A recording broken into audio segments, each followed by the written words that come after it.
A'udzu billahi minasyaitonir rajim. Bismillahirrahmanirrahim. Bismillahi wa bihamdihi. Assalamualaikum warahmatullahi taala wabarakatuh.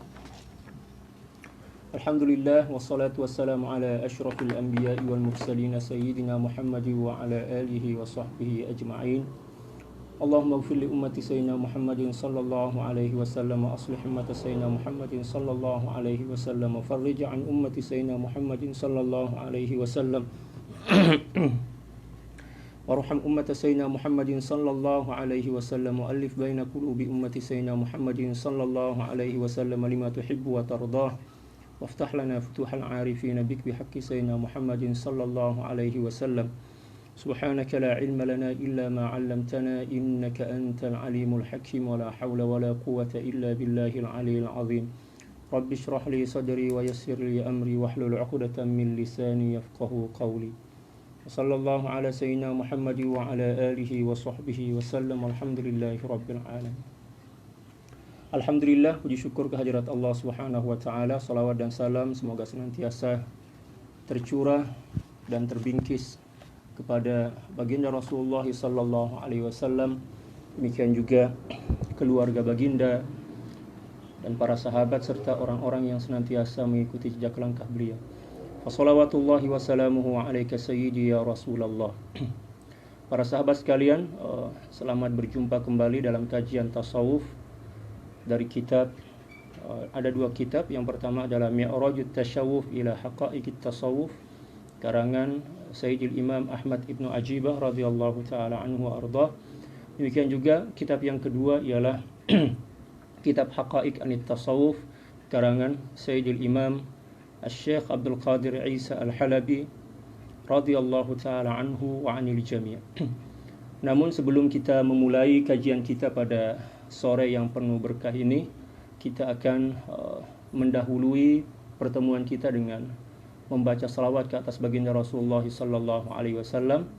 Kita akan membaca salawat ringkas sebanyak 11 kali. Innallaha wa malaikatahu yusholluna 'alan nabi ya ayyuhalladzina amanu shallu 'alaihi wa sallimu taslima. Allahumma shalli 'ala sayyidina Muhammadin 'abdika wa rasulika an-nabiyil ummi wa 'ala alihi wa sallim. Allahumma shalli 'ala sayyidina Muhammadin 'abdika wa rasulika an-nabiyil ummi wa 'ala alihi wa sallim. Allahumma shalli 'ala sayyidina Muhammadin 'abdika wa rasulika an-nabiyil ummi wa 'ala alihi wa sallim.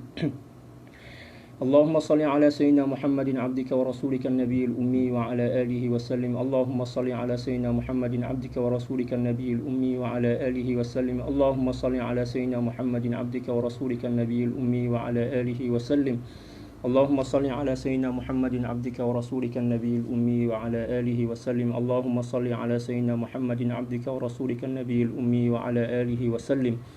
Allahumma salli ala sayyidina Muhammadin 'abdika wa rasulika an-nabiyil ummi wa 'ala alihi wa sallim. Allahumma salli ala sayyidina Muhammadin 'abdika wa rasulika an-nabiyil ummi wa 'ala alihi wa sallim.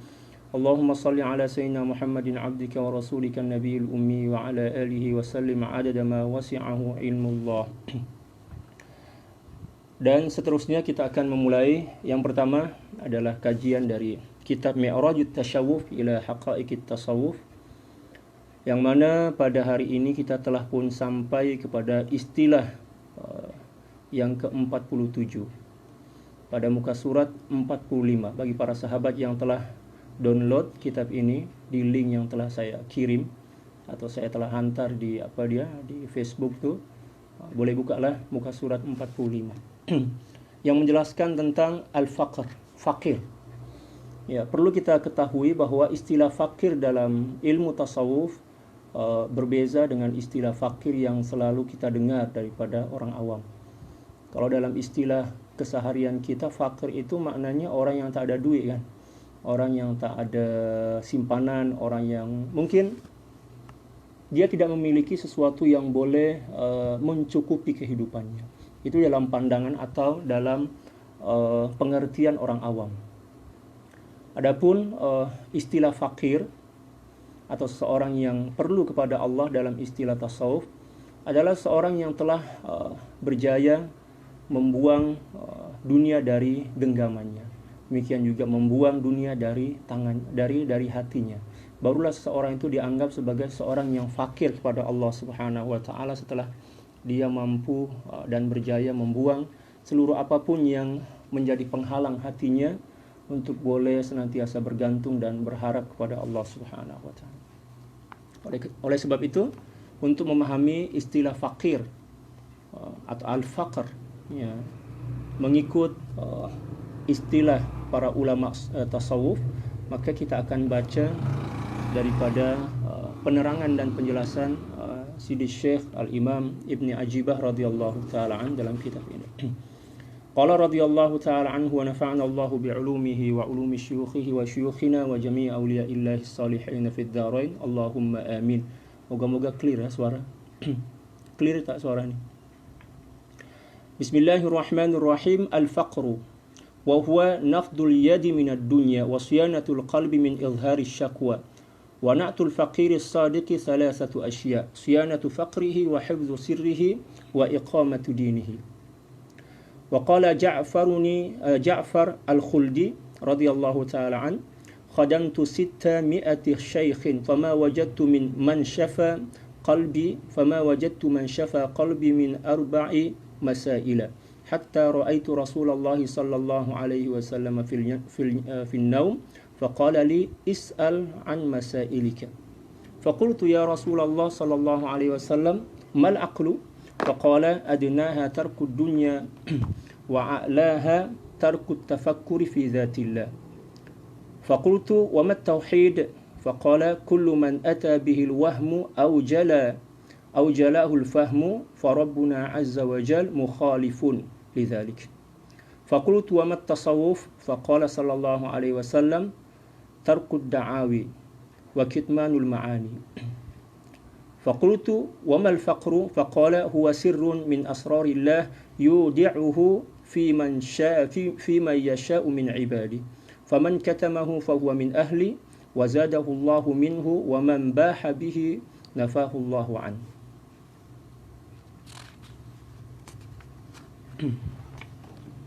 Al-faqru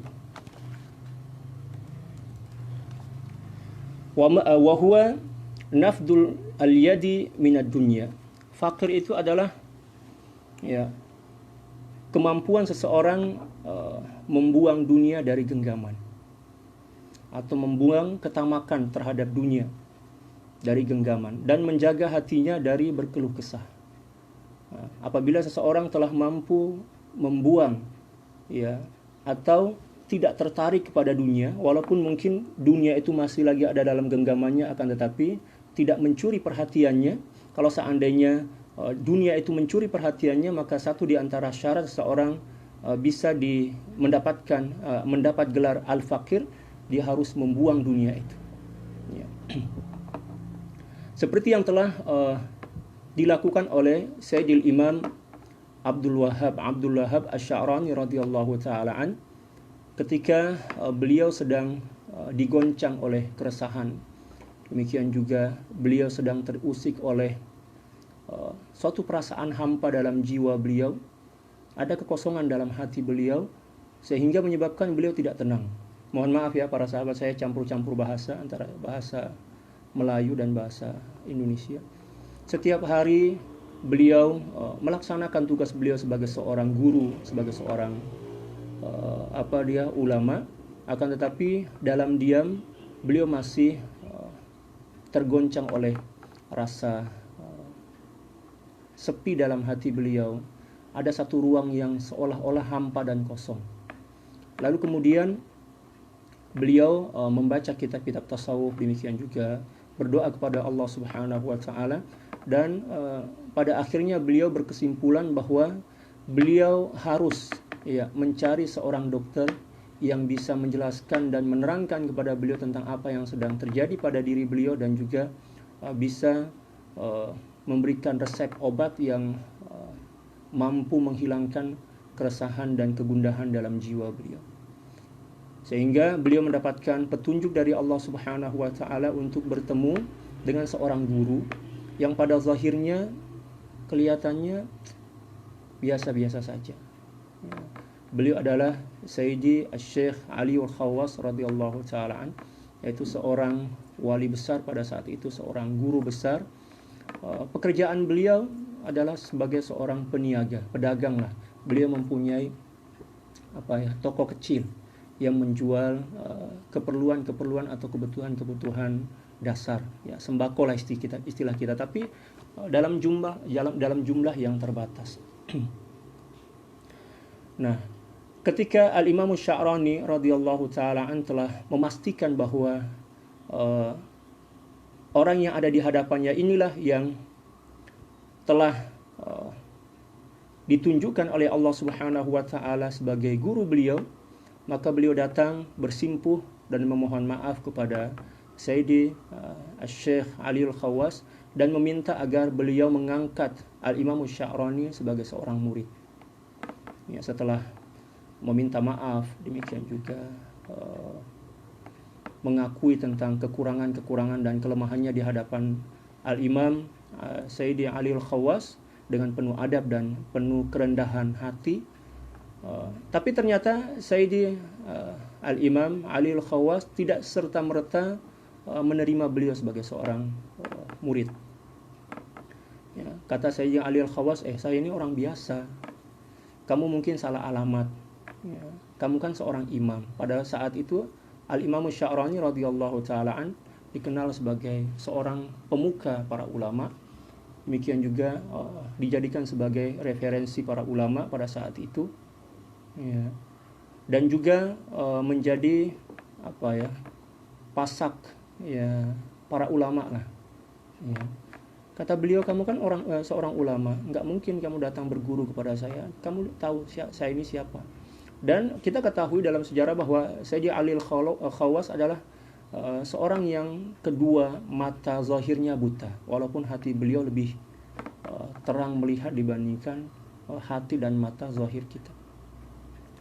Tetapi Sayyidi Abdul Wahhab Asy-Sya'rani radhiyallahu taala an sebagai seorang ulama yang tersohor dan telah banyak membaca kitab-kitab para ulama, baik itu kitab tasawuf, demikian juga kitab-kitab yang lain. Beliau faham bahwa beliau tidak diterima langsung sebagai seorang murid itu bukan berarti beliau ditolak, tetapi itu merupakan ujian, ya ujian kesabaran, ujian kesungguhan dan kejujuran yang sedang dilakukan oleh Sayyidi Ali Al-Khawas. Kemudian Al-Imam Sya'rani disebabkan karena beliau juga mempunyai beberapa tugas di luar. Setelah beliau tidak diterima pada saat itu beliau kembali. Dan besoknya datang lagi, tiap hari datang. Sampailah pada suatu saat Sayyidi Ali Al-Khawas radhiyallahu taala an berkata, "Oke, kalau seperti itu saya akan menerima kamu sebagai seorang murid dengan syarat." Ya. Ketika itu Sayyidi Al-Imam Abdul Wahhab Asy-Sya'rani radhiyallahu taala an bergembira dan hati beliau seakan-akan dipenuhi dengan bunga-bunga yang sedang mekar karena saking bahagianya. Lalu Al-Imam Sya'rani bertanya, "Wahai guru, wahai Syekh, syarat apakah yang Syekh ajukan kepada saya?"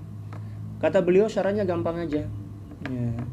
Kata beliau, syarat yang pertama, kamu harus mencari dan bertemu dengan seseorang yang dalam anggapan kamu dialah orang yang paling hina, yang paling remeh temeh lah istilah kita dalam bahasa Melayu, yang paling yang paling hina lah istilah kita. Yang kalau dalam bahasa Indonesia itu yang paling kumel lah, yang paling tidak dihargai oleh siapapun. Lalu cium tangannya. Datangi orang itu dan cium tangannya. Beliau mulai melakukan pencarian. Pada saat itu beliau tinggal di Qahirah lah, di Mesir, ibu kota negara Mesir. Beliau keliling berhari-hari.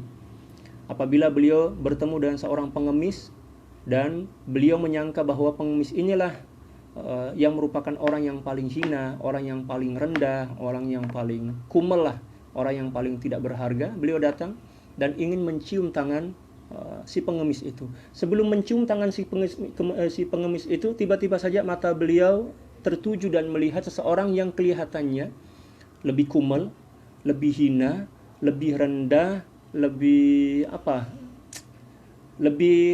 tidak berharga lah dibandingkan seseorang yang ingin dicium tangannya ini.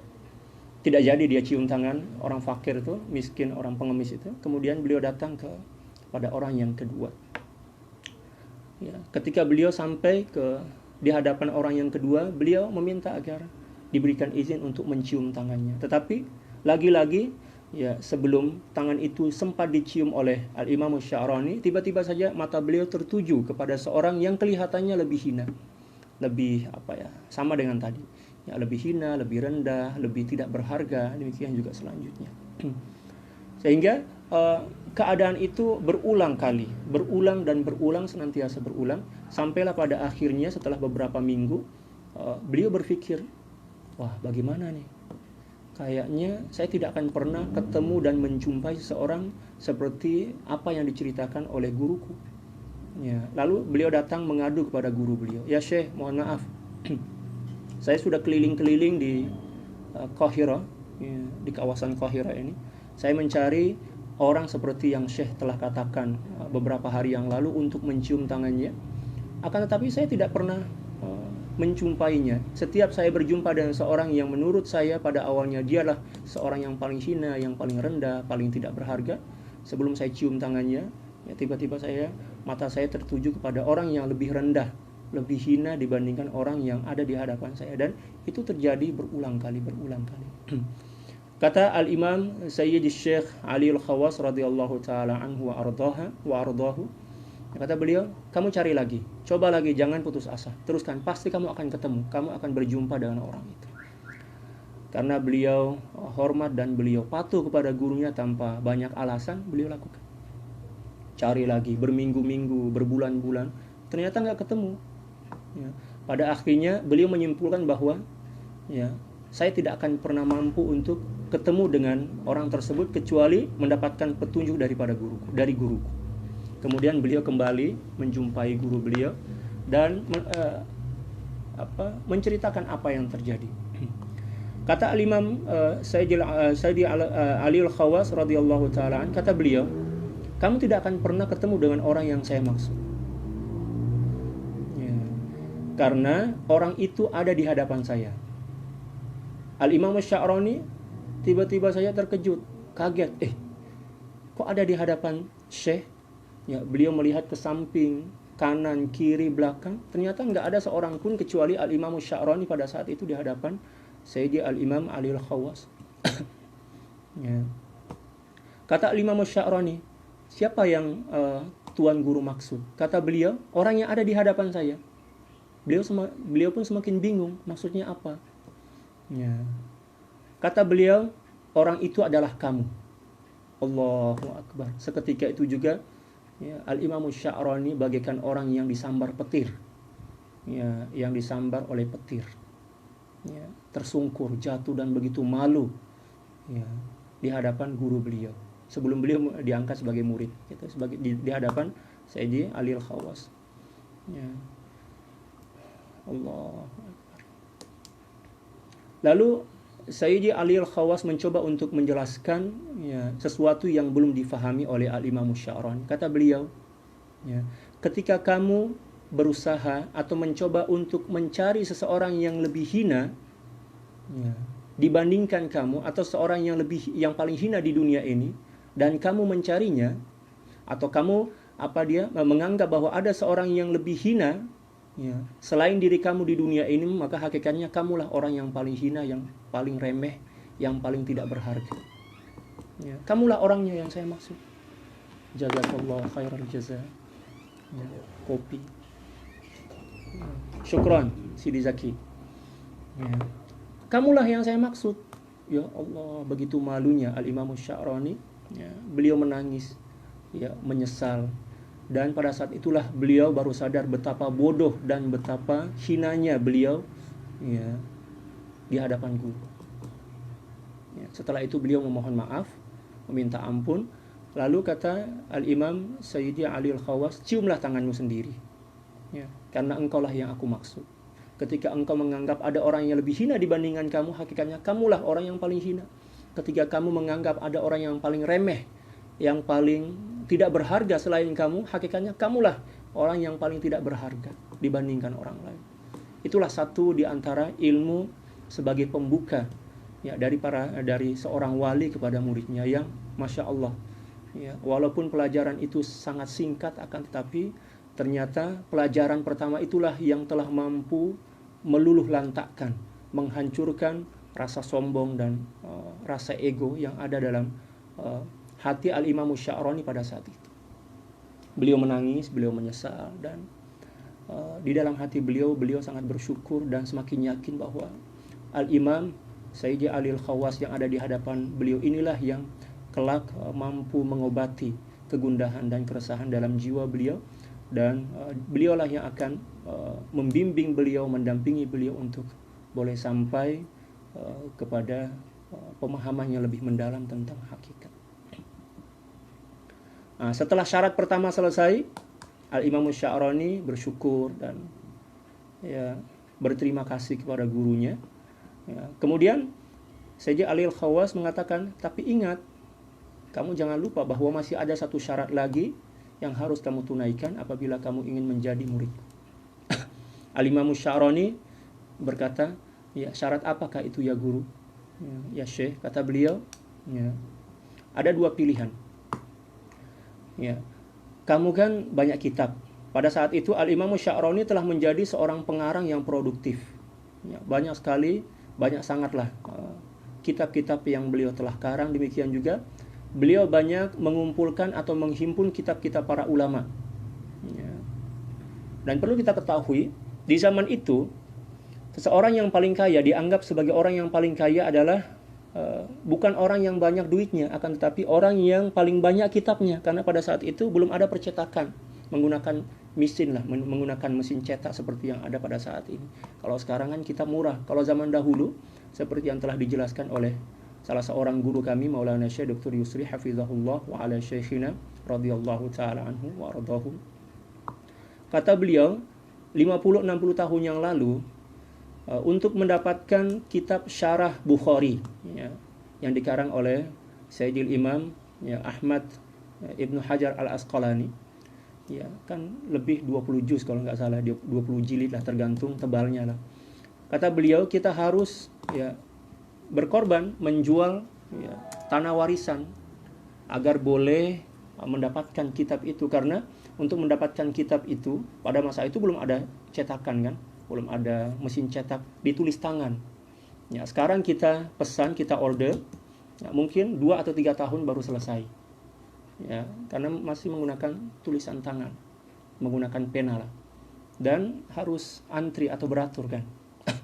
Ya, itu 50-60 tahun yang lalu kata guru kami.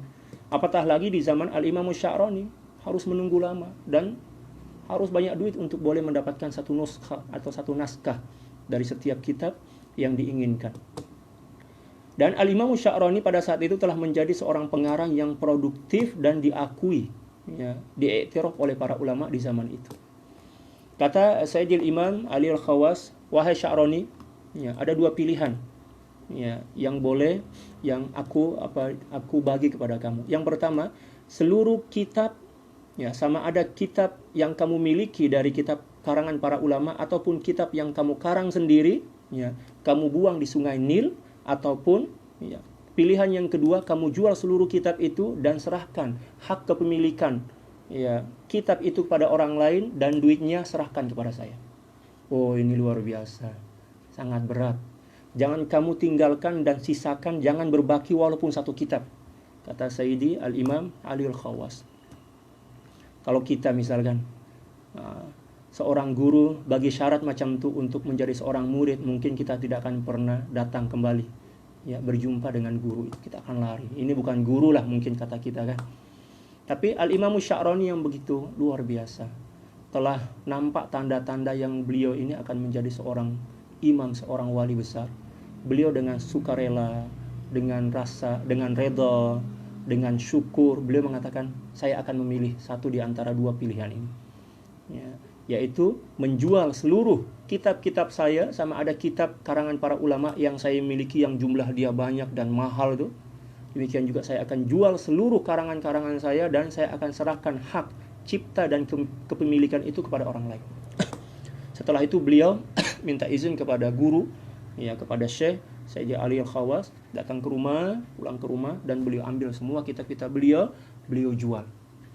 Setelah itu, ya, uang dari penghasilan hasil penjualan kitab itu beliau serahkan, ya, kepada Sayyidi Ali Al-Khawas. Lalu Sayyidi Ali Al-Khawas tersenyum, ya, dan mengatakan, kamu telah layak menjadi murid saya. Nah, duit dari hasil penjualan kitab ini bagikanlah kepada fakir miskin. Nah, ketika dua syarat ini telah ditunaikan oleh Al-Imam Sya'rani, pada saat itulah beliau rasmi menjadi seorang fakir dalam istilah ilmu tasawuf. Boleh ya? Boleh paham ya? Nah, saya cerita tentang apa yang berlaku antara Al-Imam Asy-Sya'rani dengan guru beliau ini sebagai pengantar, sebagai muqaddimah untuk memahami istilah fakir atau fakir dalam istilah tasawuf.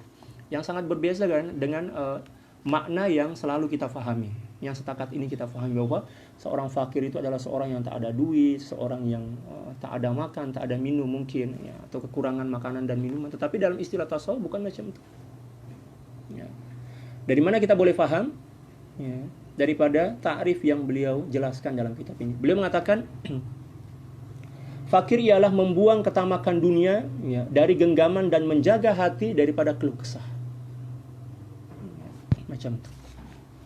Kalau kita memang tak mampu dan nak buat syarat, ya kan? Mungkin kita akan mencari guru yang malah menambah jumlah harta kita. Kita nak mencari guru yang kaya, ya kan, yang banyak karomah dia, yang selalu menghormati kita, yang selalu mengikuti keinginan kita, ya, yang selalu senyum kepada kita. Oh, itu bukan guru. Ya. Guru itu adalah seorang yang mendidik kita, ya, yang membimbing kita untuk keluar dari ikatan dan belenggu hawa nafsu kita, untuk keluar dari kebiasaan-kebiasaan buruk kita, dan untuk melepaskan dan membuang seluruh sifat-sifat buruk yang ada dalam jiwa kita. Barulah guru itu dianggap sebagai guru yang sebenarnya. Ya. Allahu Akbar. Tapi biasanya kita mencari guru yang memang, ya, murah senyum, kan. Ketemu, assalamualaikum, apa kabar? Ya, Tuhan sehat. Ya. Ada apa-apa yang boleh saya nak bantu ke? Itu yang kita cari, seorang guru yang senantiasa ingin mengikuti keinginan kita. Kalau apabila kita mencari seorang guru mengikuti atau mengikut selera kita, mengikut keinginan kita, dan kita ingin agar guru itu mengikuti keinginan kita, itu bermakna bahwa kitalah sebenarnya yang menjadi guru, dan guru kita itu kita letakkan sebagai seorang murid. Ya. Kita perlu mengetahui bahwa hakikat murid adalah seseorang yang telah mampu meleburkan seluruh keinginannya kepada keinginan gurunya. Ya, telah mampu mengubur dan memendam, ya, seluruh keinginannya untuk tenggelam dan ikut kepada keinginan gurunya. Al-muridu huwa man taraka iradatahu li iradati syaikhihi. Seorang murid yang sebenar adalah seorang yang telah berjaya, ya, membuang, demikian juga mengubur dalam-dalam, ya, keinginannya untuk tenggelam kepada keinginan dan kehendak gurunya. Dan itu sangat berat. Tapi barang siapa atau siapa orang yang telah berjaya menunaikan syarat-syarat sebagai seorang murid sehingga dia berjaya menjadi seorang murid yang sebenar, maka perjalanan rohani dia itu cukup singkat, tak perlu masa yang panjang. Tapi bila mana kita belum lagi mampu membuang seluruh keinginan kita untuk mengikuti dan tenggelam dalam keinginan guru kita, walaupun kita berguru 1000 tahun, ya, kepada guru kita, itu kita tidak akan pernah mampu untuk sampai kepada tujuan dan destinasi sebenar daripada perjalanan kerohanian kita. Ini yang perlu kita faham dan perlu kita ketahui agar kita tidak membuang-buang masa dalam masa pentarbiyahan.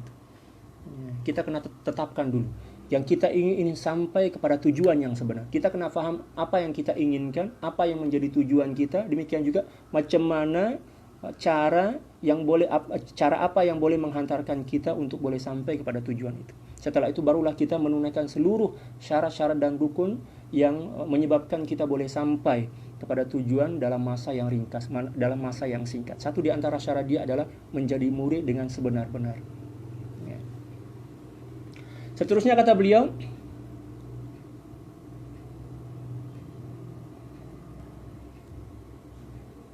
dan menjaga hati dari keluh kesah. Buang, ya, kebiasaan keluh kesah itu. Allah. Kalau kita masih lagi berkeluh kesah, apatah lagi kita berkeluh kesah ya, kepada makhluk misalkan, kepada kawan kita, kepada istri kita, suami kita, kepada kawan-kawan kita tentang apa yang berlaku ke atas diri kita, maknanya memang kita belum menjadi murid langsung. Kita belum resmi lagi menjadi murid. Kita masih lagi dianggap sebagai orang awam lah, orang yang tidak mempunyai keinginan yang teguh untuk melalui jalan kerohanian ini. Dan berkeluh kesah tidak akan pernah menyelesaikan masalah. Ya. Walaupun mungkin setelah kita berkeluh kesah ada rasa ringan dalam hati kita, yakinlah bahwa keringanan itu, rasa ringan dan rasa rasa ringan pada saat itu hanyalah sesuatu yang bersifat sementara. Setelah itu masalah itu akan semakin berlipat ganda, tekanan dia akan semakin menjadi-jadi. Oleh karena itu, jaga lisan dan hati kita dari kebiasaan berkeluh kesah. Terima aja apa yang Allah bagi. Sebab itulah yang terbaik. Jangan berkeluh kesah. Ya. Sebab keluh kesah ini merupakan satu di antara sifat yang sangat buruk lah. Apatah lagi kita berkeluh kesah kepada makhluk tentang apa yang telah ditetapkan oleh Allah Subhanahu wa taala. Seolah-olah kita sedang menghina Allah Subhanahu wa taala di hadapan makhluk, dan itu adalah dosa besar. Kalau sekiranya kita terpaksa juga harus berkeluh kesah, maka berkeluh kesahlah hanya kepada Allah. Berkeluh kesahlah hanya kepada Allah, jangan kepada makhluk. Dan kita harus ingat bahwa ketika mana kita berkeluh kesah di hadapan Allah, ada adab yang wajib kita tunaikan. Apa adab itu? Kita diperbolehkan dan dibenarkan untuk berkeluh kesah di hadapan Allah, tetapi yang perlu kita keluh kesahkan bukan apa yang sedang berlaku ke atas diri kita, tentang musibah yang sedang menghimpit dan membebani hidup kita, akan tetapi yang kita keluh kesahkan adalah kebodohan kita. Ya, kejahilan kita, ya, ketidaksabaran kita, ketidakmampuan kita untuk bersabar dalam menghadapi cobaan dan musibah itu. Itu yang perlu kita keluh kesahkan kepada Allah. Bagaimana caranya? Datang ya kepada Allah melalui sholat kita. Setelah kita sholat, kita mengadu kepada Allah, ya Allah, betapa lemahnya diriku, betapa bodoh dan betapa terbatasnya diriku ini ya Allah, yang tak mampu menghadapi musibah yang sebenarnya hanya kecil. Ya, tolonglah ya Allah, bagilah kesabaran itu. Tuangkanlah ya, sifat sabar ke dalam hatiku. Afrika alaina sabron. Ya, dalam Al-Quran seperti itu. Jangan pula kita berkeluh kesah kepada Allah di hadapan Allah, ya, mengadukan keburukan orang lain ke atas diri kita. Ya Allah, si fulan telah melakukan keburukan ke atas diriku. Ya, melakukan kejahatan ke atasku ya Allah. Dia tidak tahu malu ya Allah. Dia itu adalah orang yang jahat ya Allah. Hancurkan. Oh, masalah akan semakin menjadi-jadi. Ya. Kita boleh berkeluh kesah di hadapan Allah bila mana terpaksa, tetapi yang perlu kita keluh kesahkan adalah ketidakmampuan kita untuk bersabar dalam menghadapi musibah, kebodohan kita, kejahilan kita. Demikian juga keterbatasan pemahaman kita tentang hakikat yang sebenar. Itu yang perlu kita lakukan. Tetapi alangkah lebih baiknya bila mana kita diam, kita redha. Kalau boleh kita senyumlah, tapi memang berat sebab kita belum sampai lagi kepada tahap itu. Tapi kita kena usahalah untuk boleh sampai ke tahap itu. Seterusnya kata beliau radhiyallahu ta'ala an, dan tanda fakir yang jujur ada 3. Tanda seseorang itu telah tergolong sebagai seorang yang fakir. Ya, seseorang yang perlu kepada Allah. Seseorang fakir ini dalam istilah ilmu tasawuf, bukan dalam istilah ilmu fiqh, bukan dalam istilah ilmu yang lain, tetapi al-faqr atau al-fakir dalam istilah tasawuf. Tanda dia yang pertama menjaga kefakirannya, tidak menzahirkannya kepada orang lain. Dia senantiasa menjaga kefakiran dia. Tak sebut kepada orang lain, tak cerita kepada orang lain, oh saya hanya bergantung kepada Allah, saya tidak bergantung kepada makhluk. Di dalam hati saya hanyalah Allah sahaja, tak ada makhluk langsung dalam hati saya. Jangan buat macam itu. Sebab seorang fakir yang sebenar adalah seseorang yang mampu dan berjaya menjaga kefakiran itu sehingga tak boleh diketahui oleh orang lain. Alangkah lebih baiknya bila mana hati kita senantiasa bergantung dan hanya merasa perlu kepada Allah, tetapi orang lain tak nampak yang kita ini hanya perlu kepada Allah. Kita kena sembunyikan kemuliaan itu, makom itu kita kena sembunyikan, ya, agar tak ada peluang bagi nafsu untuk menghancurkan sifat fakir yang mulia itu daripada hati kita. Na'udzubillah tsumma na'udzubillah min dzalik.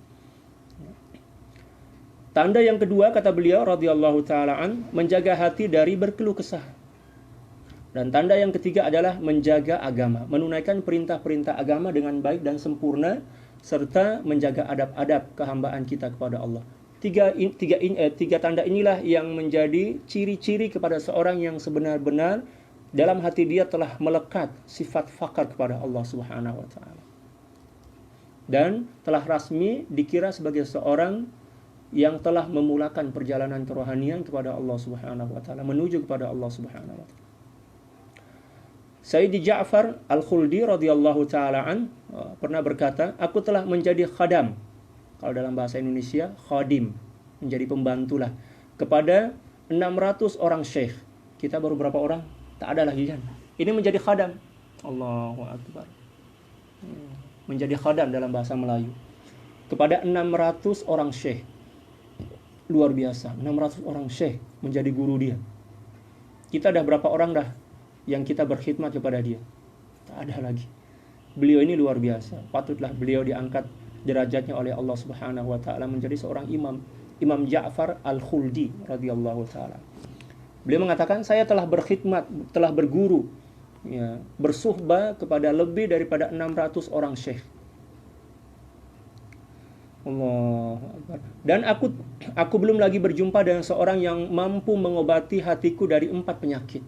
Adapun penyakit-penyakit yang lain itu boleh dah, tapi 4 penyakit ini tak boleh terobati lagi. Belum sembuh lagi walaupun saya telah berkhidmat, ya, dan berguru kepada lebih daripada 600 orang syekh. Sehinggalah aku bermimpi berjumpa dengan baginda Rasulullah sallallahu alaihi wasallam dalam tidurku, dan baginda Rasulullah sallallahu alaihi wasallam berkata kepadaku, tanyalah kepadaku tentang masalah-masalah yang sedang berkecamuk dalam pikiranmu. Nah, ini satu di antara tanda bahwa beliau ini adalah seorang wali besar. Ya, boleh jumpa dalam mimpi bersama baginda Rasul. Boleh jumpa baginda Rasulullah sallallahu alaihi wasallam dalam mimpi. Dan bila mana kita berjumpa dengan baginda Rasulullah sallallahu alaihi wasallam dalam mimpi, maka yakinlah bahwa apa yang kita nampak dalam mimpi itu adalah baginda Rasulullah sallallahu alaihi wasallam yang sebenar. Baginda Rasulullah sallallahu alaihi wasallam bersabda, kama qala sallallahu alaihi wasallam, "Man ra'ani fil manami, ya, faqad ra'ani. La yatamatsalu syaitanu bi." Siapa orang yang telah melihat aku dalam mimpi, maka sungguh dia telah melihat diriku yang sebenar. Sebab sesungguhnya syaitan tak boleh menyerupai diriku walaupun dalam mimpi.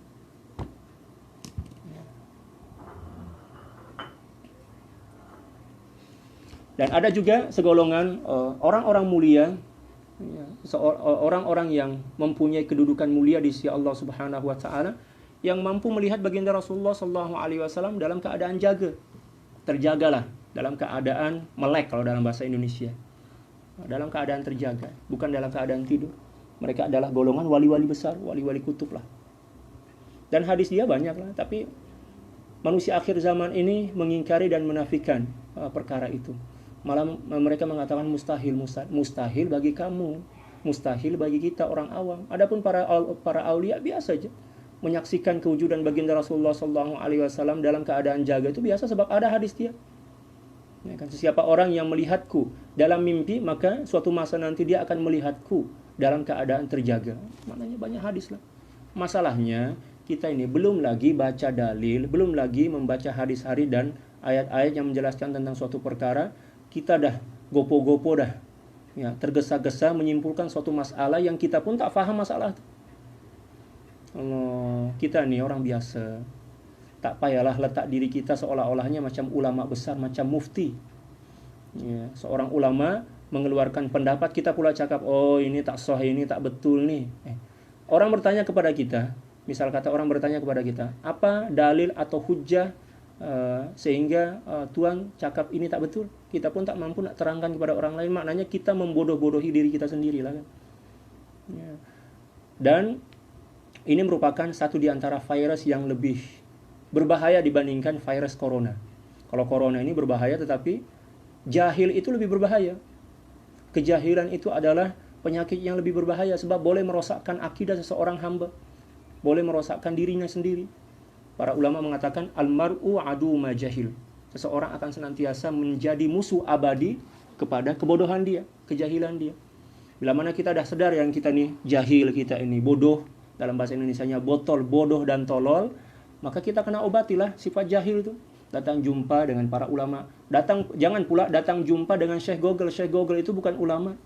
Tak ada satupun ayat dalam Al-Quran, demikian juga hadis daripada kitab-kitab hadis yang membenarkan kita bertanya kepada selain ya, ahli ilmu.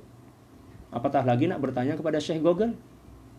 Adakah dalam Al-Quran Allah Subhanahu wa taala berfirman, "Fas'alu Syekh Google in kuntum la ta'lamun." Tak ada.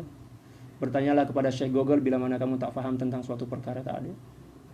Tetapi yang ditegaskan oleh Allah Subhanahu wa taala, bila mana kita tak faham tentang suatu perkara, maka datang jumpa dengan para ulama, bersemuka face to face.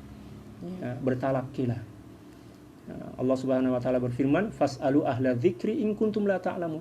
Ayat ini diulang 2 kali oleh Allah Subhanahu wa taala dalam Al-Qur'an. Yang pertama dalam surah Al-Anbiya kalau tak silap, dan yang kedua dalam suratul Hijr. "Fas'alu ahla dzikri in kuntum la ta'lamun." 2 kali Allah ulang ayat itu. Ya. Datang jumpa dengan para ulama lah bila mana ya, kamu tidak mengetahui sesuatu untuk bertanya kepada mereka. Ya, kita ini memang merasa cukup dengan Google, merasa cukup dengan internet. Ada masalah-masalah yang kita tak seberapa paham, terus buka Google. Jumpa jawaban-jawaban yang Allahu alam betul kata kesahihan dia, terus kita terima, terus kita jadikan sebagai hujah. Itulah apa dia puncak kepada kebodohan kita yang sebenar. Datang jumpa dengan ulama lah. Diam. Ya. Jangan jawab sebab kita bukan pakar. Serahkan kepada para ulama. Kita ini Allahu Akbar. Penjual tahu tempe yang tak seberapa paham tentang agama pun berani nak komen, berani nak mempersalahkan, ya, atau menyalahkan para ulama. Allahu Akbar. Itu tanda akhir zaman lah. Kita ini tuan-tuan, para sahabat sekalian, walaupun gelaran kita ada PhD misal, ya kan, ada gelaran profesor misal, kalau bukan kepakaran kita, tak payah kita ya, paksa-paksa diri, sorok-sorok diri lah dalam bahasa Melayu, nak bagi jawaban tentang perkara yang bukan kepakaran kita. Karena akan mempermalukan diri kita di hadapan Allah dan di hadapan manusia. Dan juga akan menyebabkan kita akan terbebani oleh dosa yang begitu banyak dan besar. Ya kan? Baginda Rasulullah SAW dah jelaskan dah. Idza wusidal amru ila ghairi ahlihi fantadhiris sa'ah. Bila mana suatu perkara diserahkan kepada seorang yang bukan pakarnya, maka tunggulah kiamat akan berlaku. Maknanya kehancuran. Kiamat yang dimaksud di situ adalah kehancuran. Ya. Datang jumpa dengan pakar. Jangan malu, jangan risau, dalam bahasa Indonesia jangan gengsi. Kalau kita memang tidak paham, datang belajar kepada pakar, walaupun seseorang yang pakar ini adalah seorang yang mungkin umur dia lebih muda dibandingkan kita. Walaupun mungkin orang ini tak pernah sekolah tinggi lah, sampai ke luar negara. Janji dia paham, dia pakar, datang jumpa dengan dia. Tanya, jangan merasa malu. Jangan merasa gengsi, jangan merasa besar diri. Oh, takkanlah saya datang belajar kepada budak, ini budak lagi, umur 18 tahun lagi. Itu penyakit syaitan, penyakit iblis tuh. Ya kan? Ya, penyakit gengsi, dalam bahasa Indonesia penyakit gengsi. Merasa tak layak untuk belajar kepada seorang yang lebih muda, itu penyakit iblis tuh. Datanglah jumpa walaupun ya, dia masih lebih muda dibandingkan kita. Janji dia pakar. Kita pula, apatah lagi kita sebagai ustaz, ya, ramai jamaah kan, nak datang belajar ya fiqh misal, atau belajar tasawuf pada seorang yang lebih muda, kita malu lah, kita rasa saya ini ustaz, saya kan ustaz, ramai jamaah, takkanlah saya datang jumpa dengan dia, ini siapa, orang tak kenal lagi, tak ada gelaran pun, saya ini dokter, saya ini profesor, takkanlah saya datang kepada ya, muka itu macam kena tampar, na'udzubillah. Itulah penyakit iblis, ya, penyakit iblis tuh, na'udzubillah. Datang jumpa, tengoklah para sahabat yang senior datang jumpa dengan sahabat-sahabat yang junior untuk bertanya tentang suatu hukum. Ya, Sayyidina Abu Bakar, Sayyidina Umar datang jumpa kepada Sayyidina Ibnu Abbas radhiyallahu taala anhu yang pada masa itu masih muda lagi. Di antara sahabat yang paling muda adalah Sayyidina Ibnu Abbas, tapi beliau datang. Dia orang datang lah. Kalau kita tepuk dada, saya guru, sorban saya lebih tinggi dibandingkan dia itu. Siapalah dia itu? Na'udzubillah, itu penyakit hati itu. Penyakit hati. Penyakit hati, na'udzubillah. Saya teringat dengan nasihat guru kami Maulana Syekh ya Sayyid Al-Habib Yusuf Muhyiddin Al-Baqir Al-Hasan Al-Syazili radhiyallahu taala. Suatu masa dulu ketika mana kami berhimpun bersama para ahbab, para murid-murid beliau. Setelah muhadarah, setelah kuliah lah istilah kita. Ya, setelah pengajian, para murid mengucapkan terima kasih kepada Syekh. Terima kasih Syekh ya, atas perkongsian ilmu Syekh tadi. Apa kata Syekh? Hus, mana ada saya berkongsi ilmu? Malah saya yang belajar kepada kalian. Walaupun nampak saya menyampaikan ilmu, tetapi hakikatnya ya, saya sedang belajar kepada kalian. Ya, macam itu. Itulah satu di antara ya, sifat tawadhu yang dicontohkan dan dizahirkan oleh seorang guru yang mulia. Walaupun beliau seorang ulama besar, seorang ahli bait, keturunan baginda Rasulullah SAW, sama ada daripada nasab Sayyidina Hasan, demikian juga Sayyidina Husain. Ya, orang yang luar biasa. Tapi itulah sifat tawadhu seorang guru mulia. Kalau kita ini Allah ya, nak baca Al-Quran pun macam orang yang makan keropok atau makan krepek lah ya, dalam bahasa Indonesia krepek. Kalau kita bahasa Melayu ini keropok, yang panjang pendek dia, tak betul lagi penyebutan huruf dia, tak fasih lagi, tapi udah tepuk dada. Ya, tak puas hati dengan keputusan ya mufti misal. Apalah mufti tak seberapa paham macam dari mana kita boleh tahu yang dia itu tak seberapa paham? Kita pun tak faham lagi. Kita tak ada asas ilmu. Mana kita boleh menilai seseorang dengan kejahilan? Maknanya kita yang paling jahil. Na'udzubillah. Ya.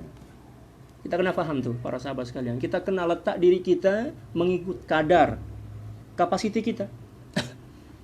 Ya, macam itu. Seterusnya kata beliau radhiyallahu taala an,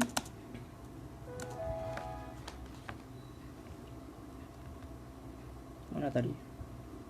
Hilang lah. Oke. Kata baginda Rasulullah SAW dalam mimpi Sayyidina Ja'far Al-Khuldi, ya, tanyalah kepadaku tentang masalah-masalah yang berkecamuk dalam fikiran dan hatimu. Maka aku bertanya, ya Rasulullah SAW, apakah hakikat akal? Luar biasa. Beliau tidak tanya pun tentang perkara-perkara yang remeh-temeh. Yang beliau tanyakan adalah sesuatu yang luhur, yang luar biasa lah.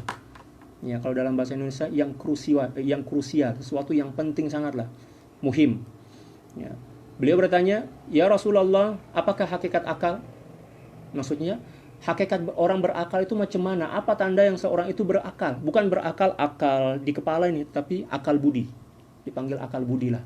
Seorang yang bijak dalam pandangan tasawuf. Kata beliau, hakikat akal atau seorang yang berakal adalah sekurang-kurangnya meninggalkan kemewahan dunia. Dan puncaknya ialah ya, tidak memikirkan zat Allah Subhanahu wa taala. Itu tanda yang seorang itu cerdik berakal. Yang pertama, tidak terbelenggu dan tidak terpengaruh oleh gemerlap kehidupan dunia. Dia nampak dunia ini macam mimpi je. Dia nampak dunia ini macam permainan je. Wa mal hayatud dunya illa la'ibu wa lahun. Dalam Al-Qur'an seperti itu kan. Dan tiadalah kehidupan dunia itu kecuali senda gurau je, permainan je. Ya kan, demikian juga dalam ayat yang lain, wa mal hayatud dunya illa mata'ul ghurur, dan tiadalah kehidupan dunia ini kecuali tipu daya belaka. Seseorang yang menganggap sesuatu yang menipu itu sebagai kenyataan yang hakiki, maka itulah kemuncak daripada kejahilan dan kebodohan. Ya, itu kata baginda Rasulullah SAW. Hakikat akal atau seorang yang berakal adalah ya, manakala dia telah mampu membuang dunia, meninggalkan kemewahan dunia. Kita lihatlah para sahabat luar biasa. Walaupun mereka kaya raya, tetapi tidak bergelimang dalam kehidupan yang serba mahal. Harta benda itu terus diinfakkan fisabilillah ya, untuk keberjayaan agama, perjuangan agama. Dan puncaknya ialah, kemuncak dia ialah tidak memikirkan zat Allah. Kita tak boleh memikirkan zat Allah Subhanahu wa taala. Sebab zat Allah, kun huwa Allah, tak seorang pun yang mampu untuk melihat dan mengesan serta memahaminya. Kemudian aku bertanya, apakah tauhid itu ya Rasulullah? Ya. Kata baginda Rasulullah SAW, setiap sesuatu yang didatangkan oleh khayalan ataupun yang dipahami oleh akal, maka Tuhan tidak akan serupa dengannya. Mukhalafatuhu lil hawadis.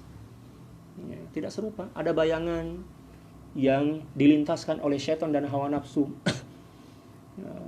dan menggoda kita untuk meyakini bahwa Tuhan itu seperti itu, Tuhan seperti itu, seperti hayalan itu, maka kita kena buang. kita kena tepiskan. Dan kita kena yakin bahwa Allah Subhanahu wa taala tak serupa dengan makhluknya. Laisa kamitslihi syai'un wa huwas samiul basir, la tudrikul absar wa huwa yudrikul absar wa huwa latiful khabir. Jelas dah ayat dia kan. Ya. Allah Subhanahu wa taala tak serupa dengan makhluknya. Mukhalafatuhu lil hawadis. Kemudian aku bertanya kepada baginda Rasulullah sallallahu alaihi wasallam, dan apakah pengertian atau maksud daripada al-faqir atau al-faqr dalam istilah tasawuf, bukan dalam istilah bahasa kesehari-harian kita, bukan. Baginda Rasulullah sallallahu alaihi wasallam menjawab, ianya adalah rahasia di antara rahasia-rahasia Allah Subhanahu wa taala yang dianugerahkan kepada siapapun yang dia kehendaki daripada hamba-hambanya. Maknanya sifat fakir itu adalah suatu rahasia yang mesti kita rahasiakan dan kita tak boleh ceritakan kepada orang lain. Bila mana hati kita semakin berhajat kepada Allah, hati kita telah bersih daripada dunia, hanya berharap kepada Allah, cinta kepada Allah, sayang dan rindu kepada Allah, jangan pula rahasia itu kita cerita kepada orang lain. Oh, saya ini setakat cinta kepada Allah aja. Saya ini setakat sayang kepada Allah aja. Dalam hati saya tak ada selain daripada Allah. Wa na'udzubillah. Bila mana ada seorang yang telah dianugerahkan oleh Allah Subhanahu wa taala sifat fakar dalam pemahaman ilmu tasawuf, kemudian dia menceritakannya kepada orang lain, apatah lagi dengan membusungkan dada, merasa diri hebat, tunjuk-tunjuk diri dia, na'udzubillah, maka dia telah pecah amanah, berkhianat kepada rahasia yang telah dianugerahkan oleh Allah Subhanahu wa taala kepadanya dan telah pun diperintahkan untuk menyembunyikan dan merahasiakan. Cinta itu adalah rahasia, tak boleh kita cerita kepada orang lain. Walaupun kita cinta kepada Allah, tak dibenarkan kita menceritakan rasa cinta itu kepada orang lain. Kita rahasiakanlah. Tak payah kita cerita kepada orang, oh saya ini tak boleh tidur lah semalam. Apa sebab? Oh, saya duduk termenung, rindu kepada Allah. Nak jumpa aja dengan Allah. Na'udzubillah. Cinta itu bukan untuk diceritakan kepada orang lain, tetapi untuk dibuktikan. Cinta itu untuk dibuktikan, bukan untuk diceritakan. Apatah lagi nak mendakwa diri yang kita ini cinta kepada Allah. Ramai orang yang mendakwa diri, saya cinta kepada Allah, saya ini. Kalau sebenar-benar seseorang itu cinta kepada Allah, satu di antara tanda yang seorang benar-benar cinta kepada Allah, dia tidak akan mampu menceritakan rasa cinta itu kepada orang lain. Bila mana dia mampu lagi menceritakan rasa cinta itu kepada orang lain, maknanya cinta yang ada dalam hati dia, yang kononnya cinta kepada Allah, itu adalah cinta palsu, bukan cinta yang sebenar. Jangan tipu-tipu diri sendirilah. Dan sesiapa yang merahasiakannya, maka dia tergolong sebagai ahlinya, dan Allah Subhanahu wa taala pastilah akan menambahkannya. Bila mana cinta itu semakin dirahasiakan, semakin kita pendam dalam jiwa, kita tak cerita kepada orang lain, tetapi kita senantiasa membuktikan cinta itu tanpa kita ceritakan kepada orang lain, tapi kita buktikan dengan ibadah, pengabdian kepada Allah, maka cinta itu akan ditambah oleh Allah Subhanahu wa taala. Namun sesiapa orang yang membuka dan menyebarkannya, maka Allah Subhanahu wa taala akan menghilangkannya daripada dirinya. Ya. Seolah-olah baginda Rasulullah sallallahu alaihi wasallam dalam mimpi ini menceritakan kepada Syekh Ja'far Al-Khuldi tentang hakikat fakr. Ya, hakikat fakr dalam ilmu tasawuf, ya kan? Yaitu hakikat fakr itu adalah ketika mana seorang telah sampai kepada kemuncak cinta kepada Allah Subhanahu wa taala. Ya, seterusnya kita baca kitab Arab dulu, kitab kitab asal dia dulu, lepas itu barulah kita terjemah mengikut kadar kemampuan. Qultu, ya, jawabu kulli insanin ala qadri maqamihi kama qala alaihi salatu wassalam khatibun nasa biqadri ma yafhamun. Faqaluhu alaihi salatu wassalam fil aqli a'lahu tarku tafakkur fi dhatillah. Ya. Amma at-tafakkuru fi kunhi ar-rububiyyati manhiyun anhu idh la yudrak wa amma at-tafakkuru fi asrari ar-rububiyyati wa anwari sifatihi fala ibadata a'zamu minha. Wa qawluhu aidan alaihi salatu wassalam fi at-tauhid kullu ma ata bihi al-wahmu ila akhirih al-wahmu la yudriku illa hissal kainat fa huwa qasirun wal fahmu bila dzauqin. Ya, la yudriku asrar at-tauhid li'annaha kharijatun 'anil wahmi wa darkil aql. Fa dhahara ma'na qawlihi alaihi salatu wasalam kullu ma ata bihi al-wahmu ila akhirih wa qawluhu alaihi salatu wasalam fi sya'nil faqri man katamahu fahuwa min ahli ay yakunu minas sabiqin fayaziduhu ta'ala min asrarihi wa anwarihi wa hiya halawatul muamalati wal ma'rifah.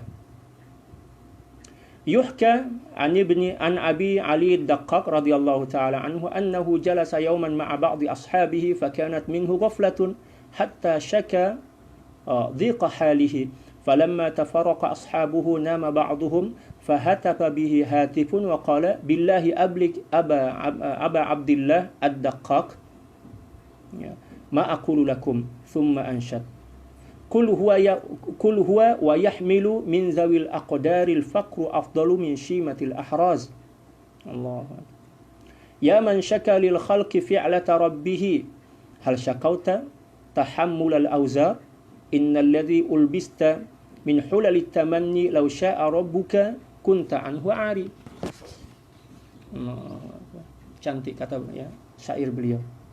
Lalu aku, kata pengarang kitab ini yaitu Sayyidi Ibnu Ajibah radhiyallahu ta'ala mencoba untuk menjelaskan apa sebenarnya yang dimaksud oleh baginda Rasulullah sallallahu alaihi wasallam dalam mimpi yang dilihat ya, ketika Sayyidi Al-Imam Ja'far Al-Khuldi bermimpi dengan baginda Rasulullah sallallahu alaihi wasallam.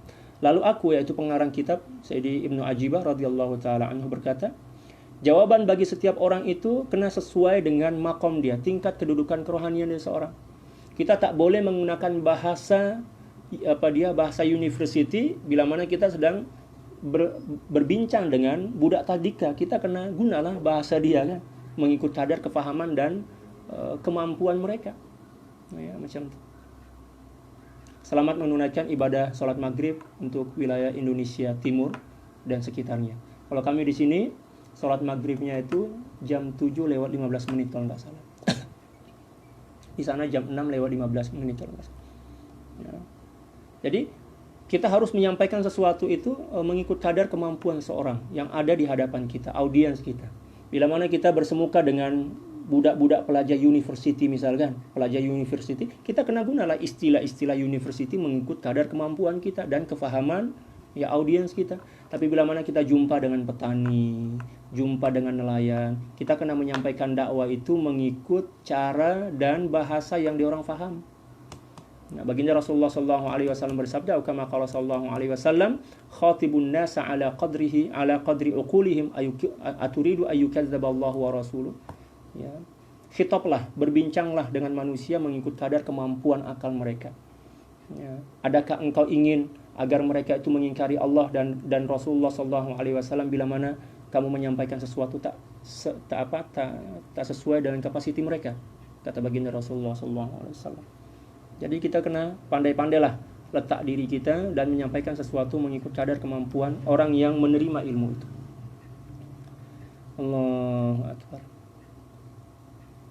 Seperti yang telah disabdakan oleh baginda Rasulullah SAW, bicaralah ya kepada orang lain sesuai dengan kadar kepahamannya. Maka sabda baginda Rasulullah SAW tentang akal, ya puncaknya ialah tidak memikirkan zat Allah Subhanahu Wa Taala. Bila mana yang dimaksud ialah memikirkan hakikat kunhu Allah Subhanahu Wa Taala atau kunhu ketuhanan Allah Subhanahu Wa Taala, maka perkara tersebut termasuk perkara terlarang. Memang tak boleh, tak dibenarkan. Karena sebagaimana diketahui tidak seorang pun yang mampu untuk memahami zat Allah Subhanahu Wa Taala. Adapun memikirkan rahasia-rahasia bukan kunhu Allah, bukan zat Allah, tetapi rahasia-rahasia ketuhanan, demikian juga cahaya-cahaya sifat yang terpancar daripada sifat Allah Subhanahu Wa Taala, cahaya-cahaya yang terpancar daripada sifat Allah yang dapat meningkatkan keimanan kita, ketakwaan kita kepada Allah, cinta kita kepada Allah, maka tak ada ibadah yang lebih agung dan mulia dibandingkan ya, atau setanding dengan perkara tersebut. Luar biasa. Ya. Adapun sabda baginda Rasulullah SAW tentang tauhid, segala sesuatu yang terlintas dalam benak dan seterusnya, ya, mukhalifun wa rabbuna mukhalibun lidzalik, dalam mimpi itu, dalam disebutkan di atas tadi, disebutkan al-waham ataupun khayalan, prasangka. Waham itu artinya sangkaan atau prasangka lah. Ya, yang tidak akan mampu menggapai kecuali perkara-perkara yang zahir sahaja, dan itu pun merupakan sesuatu yang sangat terbatas. Ya. Allahu Akbar. Pemahaman tanpa zauq, rasa tauhid. Ya. tidak akan mampu mengungkap rahasia rasa tauhid, karena tauhid keluar dari kemampuan khayalan atau al-waham dan tidak mampu digapai oleh akal. Jadi seseorang yang ingin memahami tentang rahasia tauhid tanpa adanya rasa dalam jiwa, rasa ketauhidan, seseorang tak akan mungkin mampu mengecapi dan mengesan rasa tauhid itu. Contoh macam ni. Adakah seseorang yang lidah perasa dia rosak, tak aktif dah, boleh mengesan manisnya madu dan gula atau pahitnya empedu dan masinnya garam? Tak boleh. Sebab apa? Alat perasa dia rosak. Demikian juga bila mana hati kita rosak, penuh dengan hijab dan kegelapan, kita tidak akan pernah faham tentang hakikat ketuhanan Allah Subhanahu wa taala. Sebab alat perasa kita dah pun rosak. Oleh sebab itu, tasawuf diturunkan oleh Allah Subhanahu wa taala untuk menyembuhkan dan memperbaiki, memperbetulkan. Mengubah suailah, mengubah baik hati kita agar alat perasa itu boleh kembali tajam dan mampu mengesan rasa-rasa ketauhidan daripada Allah Subhanahu wa taala yang tersebar di sekitaran kita dalam kehidupan ini. Maka telah jelaslah maksud daripada apa yang disabdakan oleh baginda Rasulullah SAW di atas tadi. Sabda baginda SAW berkenaan dengan fakir, yaitu siapapun yang menyembunyikan rahasia ilahiyah maka dialah ahlinya. Yang dimaksud ialah bahwa ia tergolong sebagai orang-orang yang mencapai tujuan atau sampai kepada hakikatnya, dan Allah Subhanahu wa taala akan menambahkan kepadanya rahasia-rahasia ketuhanan dan cahayanya. Dan inilah dia buah yang manis daripada ibadah dan ma'rifah. Allahu Akbar. Jadi diceritakan daripada Sayyidina Ali Ad-Daqqaq radhiyallahu taala an, dan Ali Ad-Daqqaq ini merupakan satu di antara salah seorang daripada guru Al-Imam Al-Kushairi, Abdul Karim Al-Kushairi, pengarang daripada kitab Ar-Risalatul Kushairiyah. Satu di antara guru beliau adalah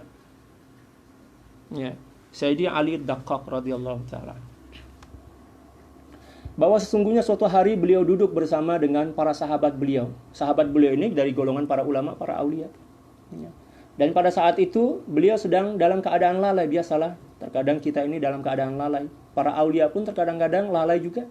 Sebab tak ada seorang pun yang mampu untuk mengingati Allah Subhanahu wa taala 100% 24 jam dalam sehari, tak boleh. Terkadang wali pun lalai, tapi kelalaian mereka itu adalah kelalaian yang tidak disengaja, yang tidak direncanakan. Kalau kita memang saja buat diri lalai kan. Sehingga beliau mengadu tentang sempitnya dan sukarnya keadaan beliau. Biasalah pada zaman dahulu itu banyak masalah kan. Kita pun juga macam itu. Para aulia itu banyak masalah juga. Ingatkan seorang wali itu tak ada masalah, hidup tanpa masalah. Tetaplah ada masalah, tetapi mereka mampu mengatasi masalah itu dengan cara yang beradab kepada Allah, ya kan, dengan cara yang baik, dengan cara yang betul, sehingga masalah itu bertukar menjadi anugerah. Kita pula masalah sudahlah kita tak mampu menyelesaikannya dengan baik, sehingga menjadi masalah baru yang semakin menghimpit kita. Malah terkadang-kadang sesuatu yang bukan masalah kita jadikan sebagai masalah, sehingga sesuatu yang sepatutnya mendatangkan anugerah, mendatangkan kebahagiaan kepada diri kita, malah bertukar menjadi sesuatu yang mendatangkan musibah dan bencana ke atas diri kita, disebabkan karena kebodohan dan kejahilan kita. Na'udzubillah, tsumma na'udzubillahi min dzalik. Sallamanallahu wa iyyakum min hadza al-marad ya Rabb. Apabila beliau telah berpisah dengan sahabat-sahabat beliau dan sebagian mereka tertidur, ada salah seorang di antara mereka tertidurlah. Terdengar suatu suara dan berkata, demi Allah Subhanahu wa taala, dalam mimpilah ni, sampaikanlah kepada Aba Abdillah Ad-Daqqaq apa yang akan saya katakan kepadamu. Kemudian suara itu melantunkan syair. Apa kata syair itu? Katakanlah agar dia tidak memikul ketetapan dari yang menentukan ketetapan. Maknanya katakan kepada Ali Ad-Daqqaq itu, jangan masuk campur kepada ketetapan Allah. Bila mana Allah Subhanahu wa taala telah menetapkan sesuatu, tunduk je, pasrah je, terima je, tak payah nak masuk campur. Tak payah nak berkeluh kesah apatah lagi kepada makhluk. Seolah-olah macam itulah. Kefakiran atau menyembunyikan keadaan adalah akhlak terbaik untuk berselindung. Satu di antara akhlak mulia adalah menyembunyikan kefakiran dalam hati. Ya kan? menyembunyikan rasa cinta dalam hati kepada Allah Subhanahu wa taala. Tapi kita cerita di kedai-kedai kopi, kita cerita saya cinta kepada Allah, saya rindu kepada Allah. Allah tipu je. Dia tipu je. Wahai yang mengadukan perbuatan Tuhan kepada makhluk, mengapa engkau tidak mengadukan beban dosamu? Kenapa pula engkau mengadukan tentang takdir Allah ke atas dirimu? Yang kamu adukan tuh dosa kamu lah.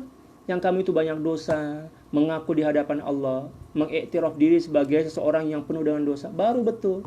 Tak payah masuk campur. Apatah lagi ditetapkan oleh Allah Subhanahu wa taala kepada makhluk. Sesungguhnya yang dipakaikan kepada engkau itu suatu perhiasan angan. Ya, kalau sekiranya Tuhanmu berkehendak, pastilah engkau akan terbebas darinya. Ya, seolah-olah beliau mengatakan, musibah yang nampak dalam pandangan mata kamu yang kamu adukan kepada orang lain itu sebenarnya itu setakat bayang-bayang aja, bukan hakikat pun. Tapi bila mana kamu telah mengadukannya kepada orang lain, apatah lagi ditambah dengan bumbu-bumbu seolah-olah mempersalahkan Allah Subhanahu wa taala, maknanya akan diwujudkan oleh Allah Subhanahu wa taala dalam bentuk nyata, malah akan semakin membebani hidup kita. Na'udzubillah, tsumma na'udzubillahi min dzalik. Para sahabat sekalian, habis pembahasan atau syarahan berkenaan dengan al-faqr ya, dalam istilah tasawuf. Seterusnya adalah istilah az-zikr. Kita selalu dengar istilah zikir, ya kan? Dalam Al-Qur'an banyaklah Allah Subhanahu wa taala sebut tentang zikir tuh. Ya.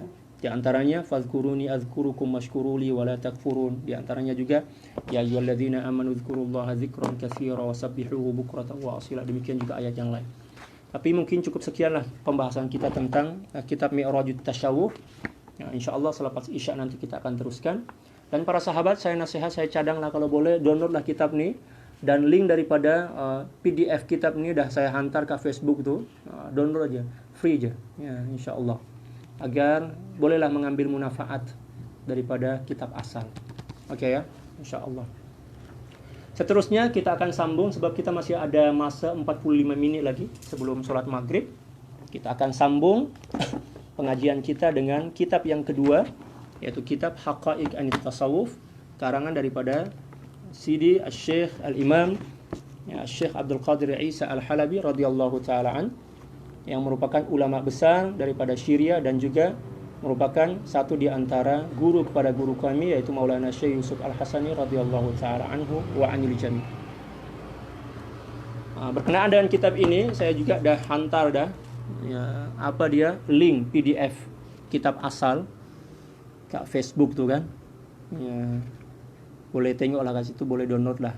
Sama-sama lah kita belajar terus daripada kitab asal, bukan setakat daripada terjemah. Ya, sebab keberkatan itu melekat dan ada pada kitab asal. Adapun terjemah ini setakat ada juga keberkatan dia, tapi tak seberapa banyak lah. Alhamdulillah, pagi tadi kita telah membahas tentang istiqaqut tasawuf pada muka surat 20. Seterusnya pembahasan kita akan menjelaskan tentang nasy'atu ilmi tasawuf. Ya, perkembangan ilmu tasawuf dari masa ke masa. Oke, saya akan baca kitab asal dia dulu, lepas itu barulah kita terjemah sedikit demi sedikit mengikut kadar kemampuan dan kefahaman yang Allah bagi kepada kita.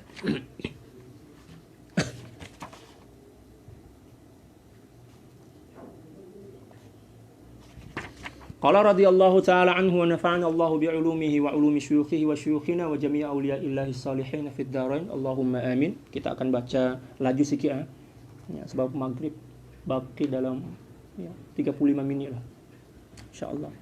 Nasy'atu ilmi at-tasawuf yaqulu ad-doktor Ahmad Al-Wish ya, qad yatasaalu al-kathiruna 'an as-sababi عدم انتشار الدعوة إلى التصوف في صدر الإسلام وعدم ظهور هذه الدعوة إلا بعد عهد الصحابة والتابعين.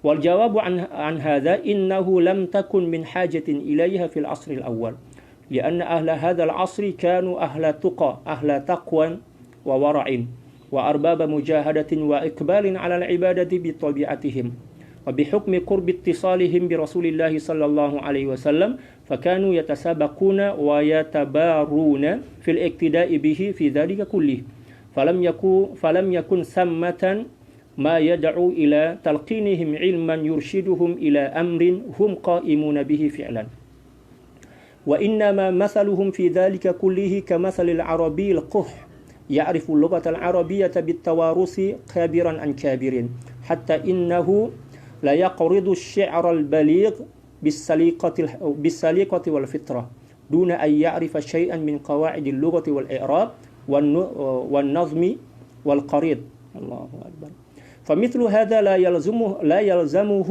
أن يتعلم النحو ودروس البلاغة ولكن علم النحو وقواعد اللغة والشعر تصبح لازمة وضرورية عند تفشي اللحن وضعف التعبير أو لمن يريد من الأجانب أن يتفهمها ويتعرف عليها أو عندما يصبح هذا العلم ضرورة من ضرورات الاجتماع كبقية العلوم التي نشأت وتألفت على توالي العصور في أوقاتها المتناسبة.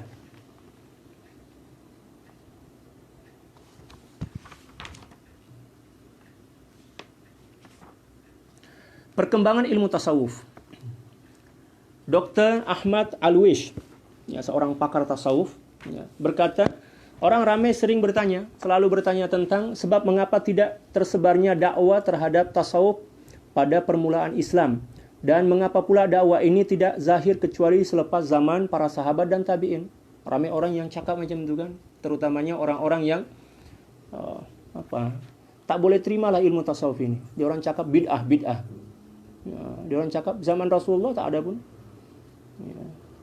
Maka di sini beliau mencoba untuk bagi jawaban lah agar kita boleh faham. Jawaban kepada persoalan ini ialah pada zaman permulaan Islam tasawuf tidak berhajat kepada dakwah. Tidak berhajat kepada dakwah. Ahli pada zaman ini secara tabi'i, secara natural, mereka merupakan ahli takwa dan wara serta golongan mujahadah dan menghadap kepada ibadah. Pada zaman itu para sahabat adalah orang-orang yang memang bersebati dengan ibadah dan ilmu. Seluruh ilmu itu bersebati dalam jiwa mereka. Ibadah pun memang menjadi ruh mereka. Kalau kita ini ibadah setakat jasad je kan. Itu pun kita paksa pula. Itu pun terkadang-kadang ibadah kita ini Allah. Kita tahulah ibadah kita macam mana. Apatah lagi ilmu kita. Di zaman dahulu tak perlu kepada istilah-istilah tasawuf, istilah-istilah maqamat sebab apa yang diceritakan, apa yang dihimpun oleh ilmu tasawuf itu telah bersebati dengan jiwa mereka. Macam itu. Dengan sebab hukum dekatnya hubungan mereka dengan baginda Rasulullah SAW, maka mereka berlumba-lumba dan bersegera meneladani, mencontohi kehidupan baginda Rasulullah SAW. Dalam semua perkara itu, contoh dan sosok baginda Rasulullah SAW ada di hadapan mereka. Mereka tak perlu kepada istilah tasawuf itu, tak perlu kepada kitab tasawuf sebab pelaku tasawuf itu, guru tasawuf itu ada di hadapan mereka. Baginda Rasulullah SAW itulah yang menjadi kitab tasawuf, yang menjadi kitab tauhid, yang menjadi kitab fiqh. Tak perlu kepada fiqh kitab-kitab yang ditulis oleh para ulama. Tapi baginda Rasulullah sebagai kitab yang berjalan, kitab yang hidup. Kan? Di sana tentunya tidak berhajat kepada apa yang mendorong pentalkinan mereka terhadap ilmu yang memandu mereka kepada suatu perkara yang mereka sendiri telah pun melakukannya, telah bersebati dengan dengan perbuatan itu, dengan ibadah itu. Mereka umpama seorang Arab jatilah. Mereka tahu bahasa Arab secara warisan dari generasi kepada generasi sehingga mereka mampu menggubah, menyusun syair yang indah secara tabi'i serta fitrah semula jadi tanpa mengetahui sedikit pun tentang kaedah-kaedah bahasa Arab, nahwu, nuzum, nazam. Demikian juga kaedah-kaedah syair. Dia orang bersyair itu macam orang yang sedang bincang biasa. Syair itu mengalir macam air hujan tanpa ada sekatan-sekatan. Kalau kita kan nak cakap pun kena fikir. Kalau dia orang bersyair pun tak payah nak fikir. Terus mengalir dalam jiwa mereka dan tertuang melalui lisan mereka. Keadaan seperti ini tidak memaksa mereka ya, untuk belajar ilmu nahwu serta balaghah. Keadaan seperti ini tak mewajibkan mereka tak perlu belajar ilmu bahasa Arab dan ilmu balaghah. Malah syair-syair mereka itulah yang menjadi dalil ya tentang ilmu nahwu dan shorof.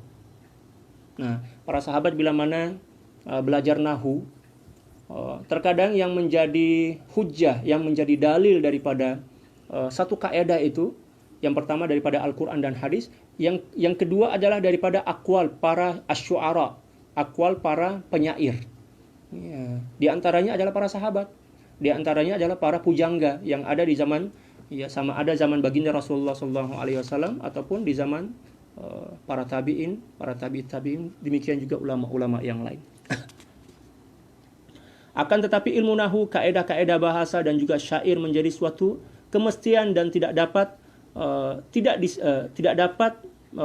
setelah tersebarnya kesilapan dan juga lemahnya ibarat ataupun bagi kalangan orang yang bukan Arab yang ingin memahami serta mengetahui bahasa Arab.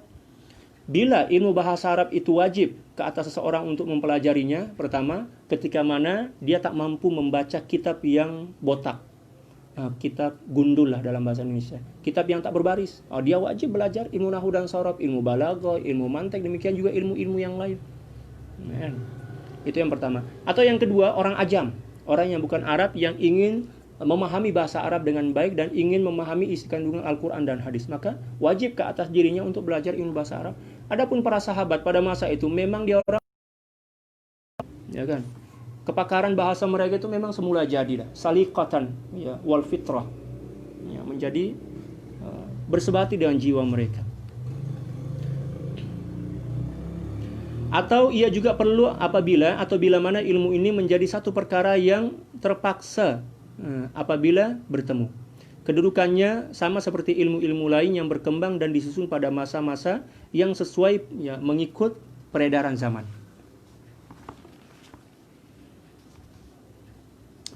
Seterusnya kita baca kitab asal dulu. Fas-sahabatu wat-tabi'una wa illam yattasimu bismil mutasawwifina kanu sufiyyina fi'lan wa illam yakunu kadzalika isman. Ya. وما يراد بالتصوف أكثر من أن يعيش المرء لنفسه ويتحلى بالزهد وملازمة العبودية والإقبال على الله بالروح والقلب في جميع الأوقات. Saya baca kitab asal dulu, lepas itu kita terjemah.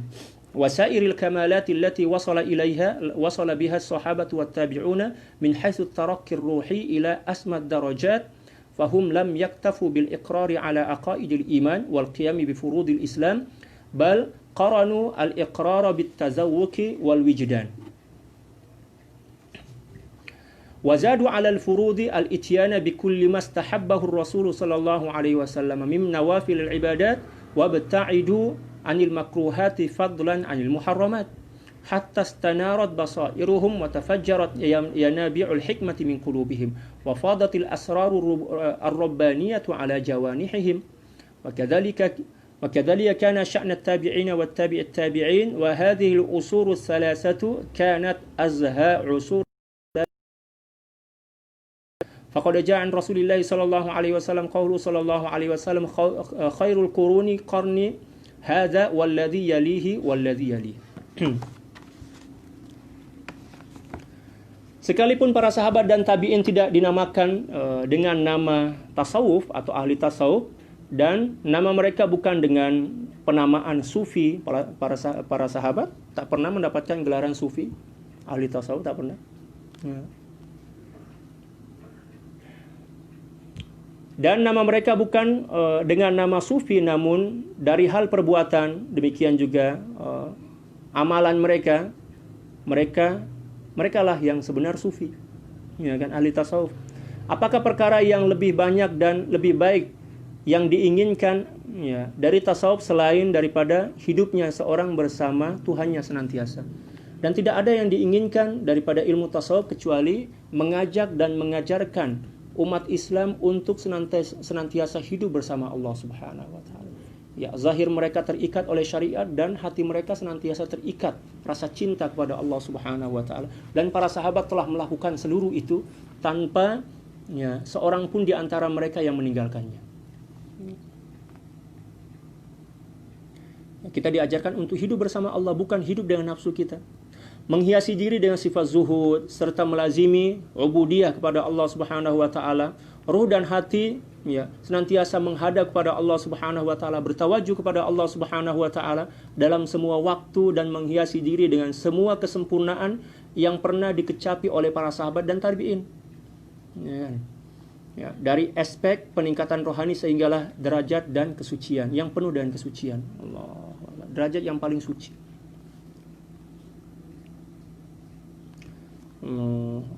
Mereka bukan hanya memadai dengan ikrar dan akidah iman serta melaksanakan tuntutan fardu daripada agama Islam, malah menggandingkan ikrar dan zauq dan cita rasa dalam jiwa mereka. Mereka menyempurnakan yang fardu dengan menambah ibadah-ibadah tersebut dengan melakukan segala apa yang digemari, yang disukai oleh baginda Rasulullah SAW daripada perkara-perkara sunnah dalam ibadah. Apapun yang dilakukan oleh baginda Rasulullah SAW juga dipraktikkan dan diamalkan oleh para sahabat. Kalau kita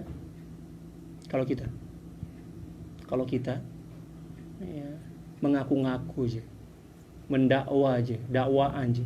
Adapun ibadah, fardu pun tak lepas lagi. Allah. Menjauhkan diri daripada perkara-perkara yang makruh, dibenci lebih-lebih daripada yang haram, sehinggalah basirah, hati mereka bercahaya. Kalau kita ini muka aja yang bercahaya sebab make up. Kan? Kita poles. Sama aja, laki perempuan sama aja. Tak ada perbezaan. Tapi hati kosong, hati suram, hati gelap. Allah. Tapi bukan, saya tak menuduh para jamaah yang tengok live ini, maksudnya orang luar, bukan di negara kita ini, orang luar sana lah, yang ada di kutub selatan dan kutub utara kok. Allahu a'lam.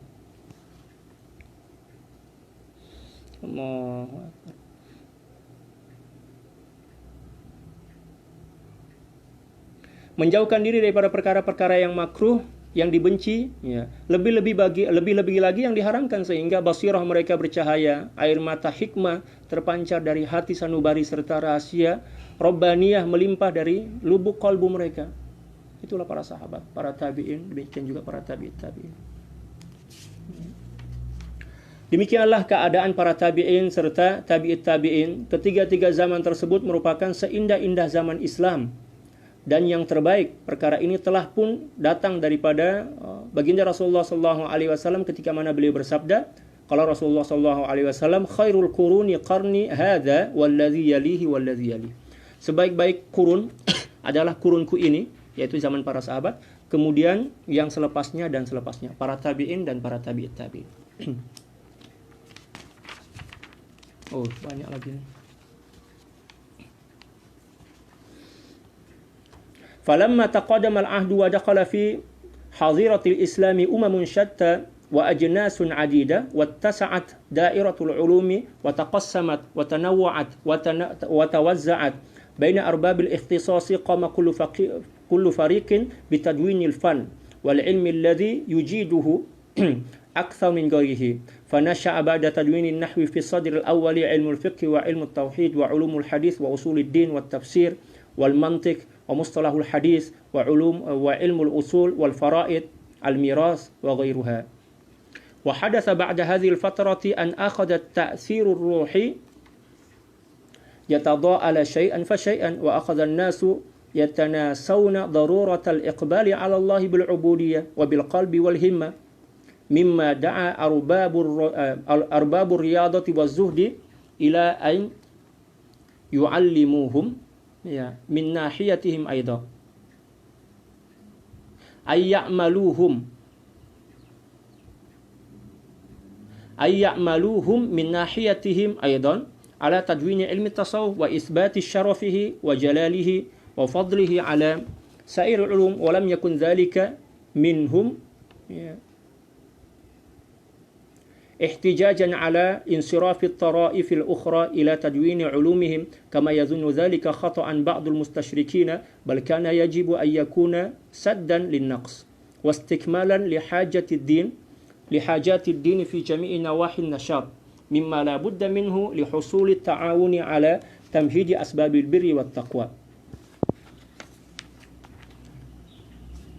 Seterusnya kata beliau, apabila zaman berlalu, berbagai jenis manusia dan bangsa masuk ke dalam lingkungan daerah Islam, daerah ilmu, ya, mulai meluas, dibahagi dan diagih-agihkan di antara ahli pengkhususan masing-masing. Ya, mulai ada ahli fiqh, ahli tasawuf, ada tauhid, ya, pakar tarikh, pakar tafsir, dah bercabang-cabang lah. Ya, ilmu itu. Ya. Setiap golongan menghimpun dan menyusun kesenian dan keilmuan yang mereka lebih mampu menguasainya berbanding orang lain. Orang yang lebih pakar kepada tafsir, menyusun tafsir. Orang yang lebih pakar dan cenderung kepada fiqh, menyusun kitab fiqh. Lalu selepas penyusunan ilmu nahu pada zaman permulaan, ya, demikian juga ilmu fiqh, ilmu tauhid, ulumul hadis, usuluddin, tafsir, mantik, mustalahul hadis, ya, ilmu usul, faraid. Faraid maknanya ilmu tentang harta peninggalan, mawaris, ya. Ilmu faraid, ilmu mawaris dan sebagainya, ya, mula berkembang. Selepas zaman ini, perubahan pengaruh rohani berkurang sedikit demi sedikit. Maka tak ramai dah orang yang cenderung kepada ilmu tasawuf. Itu sebab apa? Sebab disibukkan oleh penyusunan kitab-kitab yang mereka gemari, yang mereka kuasai. Ya. Manusia mula lupa kepentingan pengabdian menghadap kepada Allah Subhanahu wa taala dengan hati dan penuh himmah. Ya. Perkara ini mengajak ahli-ahli riyadhah dari golongan para aulia dan ahli zuhud bekerja dalam aspek bidang mereka untuk menghimpun dan menyusun kitab tasawuf. Juga menegaskan kemuliaannya, demikian juga keagungan serta kelebihannya dibandingkan ilmu-ilmu yang lain. Penyusunan tersebut bukanlah merupakan bantahan mereka ke atas golongan lain yang membuat penyusunan kepada ilmu-ilmu mereka sebagaimana tanggapan silap sesetengah orientalis. Ya. Bahkan ia wajib untuk menampung kekurangan, juga menyempurnakan kepada keperluan agama dalam semua aspek, ya, perkembangan yang tidak terlepas daripadanya, demi memperolehi kerjasama dalam, ya, pendahuluan asbab-asbab kebaikan dan ketakwaan kepada Allah Subhanahu wa taala. Jadi, setelah para aulia nampak para ulama dah sibuk dah dengan ilmu yang mereka gemari masing-masing, ilmu fiqh, pakar fiqh, ilmu hadis, maka para aulia ini berfikirlah, kita pun kena menyusun satu metode yang menghimpun satu kitab, ya, demikian juga membuat satu metode yang membawa ilmu tasawuf ini, yang menghimpun ilmu tasawuf ini, yang menjelaskan tentang ilmu tasawuf ini, agar ilmu ini tidak punah, tidak hilang, dan ilmu ini boleh kembali dipelajari oleh masyarakat pada masa itu. Jadi ilmu tasawuf ini pernah mengalami kemunduran lah, ya, ketika mana ilmu fiqh sedang berkembang, ya kan.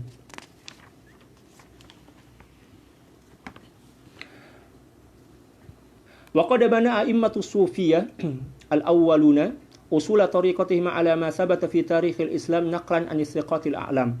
أما تاريخ التصوف فيظهر في فتوى للإمام الحافظ سيد محمد صديق الغماري رحمه الله تعالى فقد سئل عن أول من أسس التصوف وهل هو بوحي سماوي فأجاب أما أول من أسس الطريقة فتعلم أن الطريقة أسسها الوحي السماوي في جملة ما أسس به من الدين المحمدي إذ هي بلا شك مقام الإحسان الذي هو أحد أركان الدين الثلاثة التي جعلها النبي صلى الله عليه وسلم بعدما بينها واحدا دينا بقوله هذا جبريل عليه السلام أتاكم يعلمكم والإيمان والإحسان. فالإسلام طاعة وعبادة والإيمان نور وعقيدة والإحسان مقام مراقبة ومشاهدة أن تعبد الله كأنك تراه فإن لم تكن تراه فإنه يراك. ثم قال السيد محمد صديق الغماري رضي الله تعالى عنه في رسالته تلك فإنه كما في الحديث عبارة عن الأركان الثلاثة فمن أخل بهذا المقام أي الإحسان الذي هو الطريقة فدينه ناقص بلا شك لتركه ركنا من أركانه. فغاية ما تدعو إليه الطريقة وتشير إليه هو مقام الإحسان بعد تصحيح الإسلام والإيمان. قال ابن خلدون في مقدمته: وهذا العلم يعني التصوف من العلوم الشرعية الحادثة في الملة، وأصله أن طريق هؤلاء القوم لم تزل عند سلف الأئمة وكبارها من الصحابة والتابعين ومن بعدهم طريق الحق والhidayah. طريق الحق والhidayah. Sebagai khabar daripada lam tazal.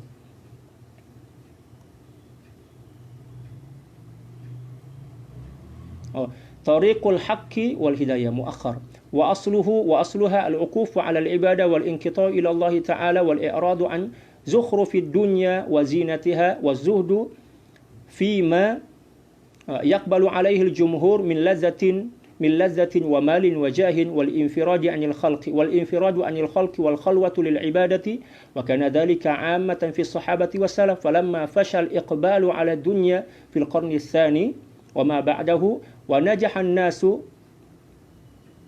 وجنح الناس إلى مخالطة الدنيا اختص المقبلون على العبادة باسم التصوف.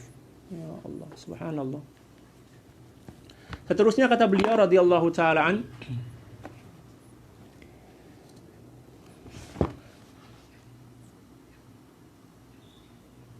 imam-imam sufi atau pakar-pakar tasawuf yang terdahulu telah membina atau menyusun usul tarekat atau jalan asas menuju kepada Allah Subhanahu wa taala yang mereka miliki mengikut apa yang terkandung dalam sejarah Islam yang dipindahkan daripada tokoh thiqah yang boleh dipercayai.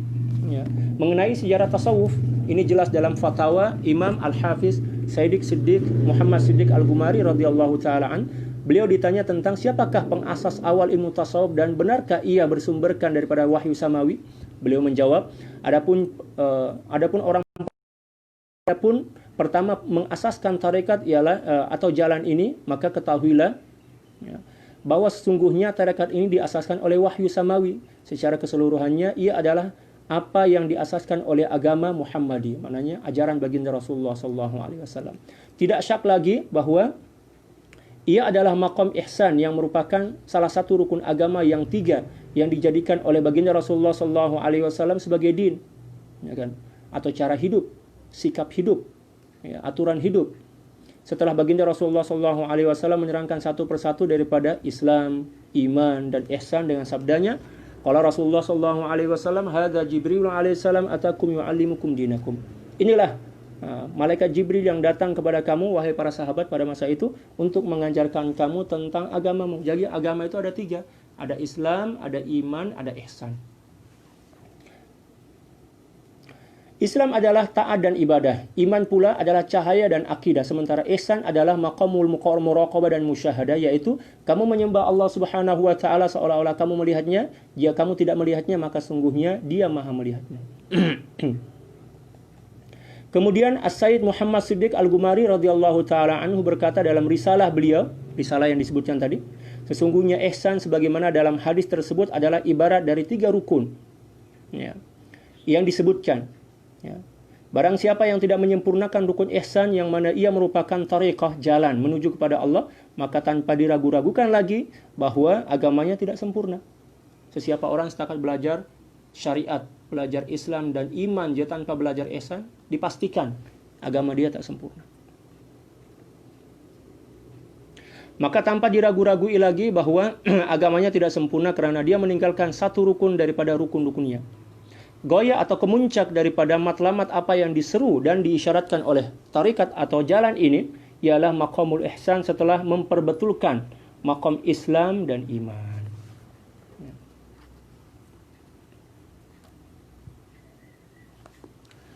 Berkata Ibnu Khaldun Muqaddimah dalam kitab Muqaddimah beliau, Muqaddimah Ibnu Khaldun nama kitab.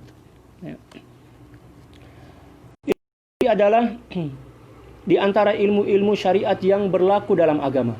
Asalnya ialah jalan kebenaran dan hidayah. Jalan mereka ini senantiasa ada di sisi ummah terdahulu. Tokoh-tokoh terkemuka dari kalangan sahabat, tabi'in serta generasi selepas mereka. Asal tarekat ini duduk tekun beribadah kepada Allah Subhanahu wa taala, memutuskan perhubungan dengan yang lain ya, dalam menuju kepada Allah, maknanya memutuskan perhubungan kepada makhluk, membelakangi keindahan dunia serta perhiasannya, zuhur terhadap apa yang ditempuhi oleh orang ramai, ya, daripada kelezatan, harta benda serta pangkat kedudukan, bersunyi diri daripada makhluk untuk senantiasa bersama Allah Ta'ala, dan juga berkhalwat, ya, untuk beribadah, bukan berkhalwat, ya, tapi sambil bawa handset, bawa HP, mana boleh. Ya, perkara tersebut suatu kebiasaan pada diri para sahabat salafus saleh. Jadi berkhalwat, beruzlah, berpuasa, beribadah, berzikir itu adalah kebiasaan yang memang semula ada pada diri para sahabat bersama baginda Rasulullah, para tabi'in, para tabi'in, demikian juga salafus saleh. Setelah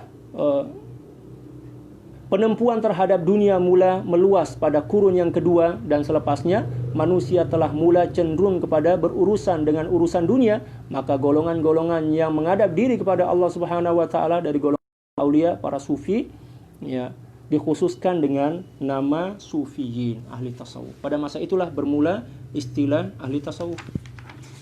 Nah, sikit. ويعنينا من عبارة ابن خلدون الفقرة الأخيرة التي يقرر فيها أن ظهور التصوف والصوفية كان نتيجة جنوح الناس إلى مخالطة الدنيا وأهلها في القرن الثالث للهجرة، فإن ذلك من شأن أن يتخذ المقبلون على العبادة اسما يميزهم عن عامة الناس الذين alhathumul hayatud dunyal faniyatu. Yaqulu Abu Abdullah Muhammad Siddiq Al-Gumari radhiyallahu ta'ala anhu wa ya'dudu ma dzakarahu Ibn Khaldun radhiyallahu ta'ala anhu fi tarikh zuhuri ismi at-tasawuf ma dzakarahu wa kana min ahli al-qarn ar-rabi fi kitabi Ulati Misr fi hawadith sana al-200 innahu dhahara bil Iskandariyati ta'ifan yusammuna bis-sufiyati ya'muruna bil ma'rufi وكذلك ما ذكره المسعودي في مروج الذهب، يعني nama kitab, حاكيا عن يحيى بن أكتم قال إن المأمون يوما لجالس إذ دخل عليه علي بن صالح الحاجب فقال يا أمير المؤمنين رجل واقف بالباب عليه ثياب غلاظ يطلب الدخول للمناظرة فعلمت أنه بعض الصوفية فهاتان الحكايتان تشهدان الكلام ابن خلدون رضي الله تعالى عنه في نشأة التصوف وذكر في كشف الظنون أن أول من سمي بالصوفي أبو هاشم الصوفي المتوفى سنة 50 و100. ما شاء الله. وأورد صاحب كشف الظنون في حديثه على علم التصوف عن علم التصوف كلاما للإمام الكشيري قال فيه اعلموا أن المسلمين بعد رسول الله صلى الله عليه وسلم لم يتسم أفاضلهم في عصرهم بتسمية علم سوى صحابة الرسول صلى الله عليه وسلم إذ لا فضيلة فوقها فقيل لهم الصحابة ثم اختلفوا الناس وتباينت المراتب فقيل لخاصة الناس ممن لهم شدة عناية بأمر الدين الزهاد والعباد ثم ظهرت البدعة وحصل التداعي بين الفرق فكل فريق ادعوا أن فيهم زهادا فانفرد خواص أهل السنة المراعون أنفسهم مع الله تعالى سبحانه وتعالى الحافظون قلوبهم على طرائق الغفلة باسم التصوف واشتهر هذا الاسم لهؤلاء الأكابر قبل 200 من الهجرة. Kita baca dulu kitab asal dia sampai habis, ya, satu tajuknya. من هذه النصوص السالفة يتبين لنا أن التصوف ليس أمرا مستحدثا جديدا ولكنه مأخوذ من سيرة الرسول صلى الله عليه وسلم وحياة أصحابه الكرام كما ليس مستقا من أصول لا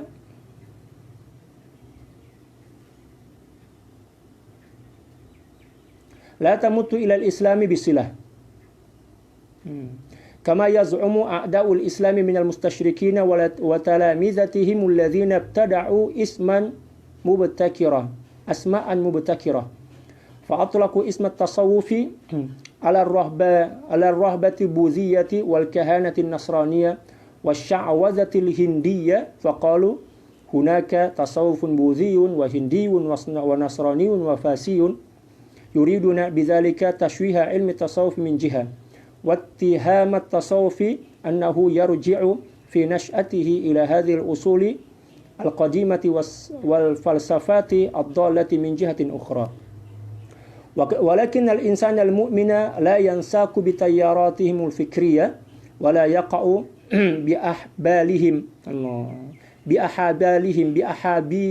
بأحابيلهم الماكرة ويتبين الأمور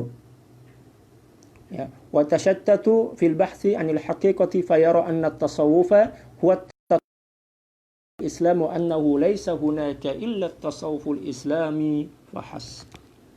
Itu kitab asal. Adapun yang terpenting bagi kita daripada ibarat ilmu Khaldun ialah pada perenggan akhir atau pada paragraf yang terakhir dalam bahasa Indonesia. Yang diputuskan bahwa tasawuf dan ahli sufi timbul merupakan natijah kecenderungan manusia dalam berurusan dengan dunia dan ahlinya pada kurun kedua Hijriah. Jadi timbulnya pergerakan atau saurah ahli tasawuf itu pada tahun kedua Hijriah, ketika mana pada masa itu para ulama dah mula membelakangi ilmu tasawuf. Mereka sibuk dengan ilmu fiqh, sibuk dengan perdebatan tentang pendapat-pendapat mazhab lah pada masa itu. Perkara tersebut secara tabi'i menunjukkan orang yang mengadab diri kepada ibadah, mengambil nama yang dapat membezakan mereka daripada manusia umum yang kehidupan mereka telah dilalaikan oleh kehidupan dunia dan yang tidak berkekalan. Al-hayatud dunya al-faniyah.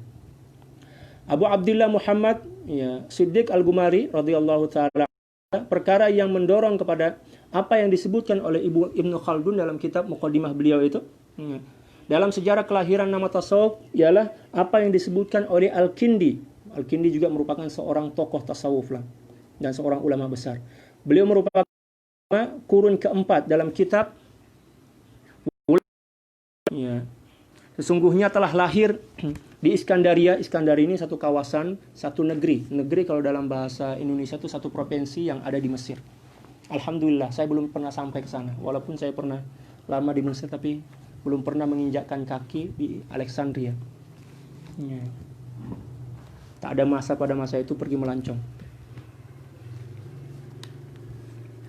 Adapun sahabat-sahabat yang lain baru aja sebulan duduk Mesir dah mengenal dah seluruh kawasan yang ada ke Mesir itu. Dia kenal Ahram, ya kan, kenal Alexandria, kenal Zakzik, demikian. Saya pula kesian orang kampung, duduk kat rumah, ya tak kemana-mana. Alhamdulillah, kesian. Tapi ada hikmah di sebalik itu. Ya. Di Iskandaria satu golongan yang dinamakan dengan ahli sufi, mereka menyuruh melakukan kebaikan. Ya kan? Ini pada abad keempat. Al-Kindi pernah berziarah ke Alexandria, tengok ramai orang yang berhimpun, berzikir, beribadah yang dipanggil ahli tasawuf atau sufi yang senantiasa mengajak masyarakat kepada ibadah dan kebaikan. Demikian juga apa yang disebutkan oleh Al-Mas'udi dalam Murujuz Zahab. Menceritakan tentang Yahya bin seorang ulama yang bernama Yahya. Dia berkata pada suatu hari sedang Khalifah Al-Ma'mun duduk, tiba-tiba Ali bin Saleh Al-Hajib masuk untuk menemuinya. Lalu Yahya berkata, "Wahai Amirul Mukminin, ada seorang lelaki berdiri di pintu. Dia memakai pakaian warna putih kasar, pakaian para sufi pada masa itu selalunya menggunakan pakaian yang serba putih dan kain dia kasar, menunjukkan kesederhanaan." Macam itulah. Lalu Yahya berkata, "Wahai Amirul Mukminin, ada seorang lelaki berdiri di pintu. Dia memakai pakaian berwarna putih kasar. Dia meminta izin untuk masuk berbincang." Al-Ma'mun terus mengetahui bahwa dia adalah dari golongan orang-orang sufi. Kedua-dua kisah ini menjadi saksi, menjadi bukti lah macam itu kepada kata-kata Ibnu Khaldun tentang sejarah perkembangan tasawuf. Disebutkan dalam Kashfuz Dzunun, satu kitab Kashfuz Dzunun, bahwa orang yang pertama digelar sufi adalah seseorang ulama yang bernama Abu Hisham, Abu Hashim As-Sufi, yang meninggal pada meninggal dunia pada tahun 150 Hijrah. Maknanya baru masih abad kedua lagi kan. Kurun kedua. Kalau dalam bahasa Indonesia abad. Ya, kalau dalam bahasa Melayu kurun. Kalau dalam bahasa Melayu kurun itu kalau tak silap 8 tahun ya kalau tak silap. Adapun yang 100 abad itu 8 tahun ya kalau tak silap. Kalau yang 100 tahun itu dipanggil kurun. Kalau dalam bahasa Indonesia abad itu 100 tahun. Satu abad 100 tahun. Pengarang kitab Kasyfuz Dzunun dalam perbincangannya tentang ilmu tasawuf memetik kata-kata Al-Imam Al-Qushairi radhiyallahu taala an tentangnya. Ketahuilah, kata beliau, bahwa umat Islam selepas Rasulullah SAW tidak menamakan golongan yang bagus lagi terpilih di zaman mereka dengan nama yang diketahui selain para sahabat Rasulullah SAW. Pada masa itu nama yang paling baik, gelaran yang paling mulia adalah as-sahabah, sahabat baginda Rasulullah SAW. Karena tiada nama yang lebih tinggi daripada nama tersebut, lalu diberi gelaran kepada mereka dengan gelaran sahabat. Setiap orang yang pernah berjumpa dengan baginda Rasulullah beriman kepada beliau maka mendapatkan gelaran sahabat, dan gelaran inilah yang paling mulia. Setelah manusia berselisih dan kedudukan mereka telah jelas, lalu dikatakan kepada golongan khawas di kalangan manusia, yaitu mereka yang mengambil berat terhadap urusan agama dengan nama zuhud dan ubad.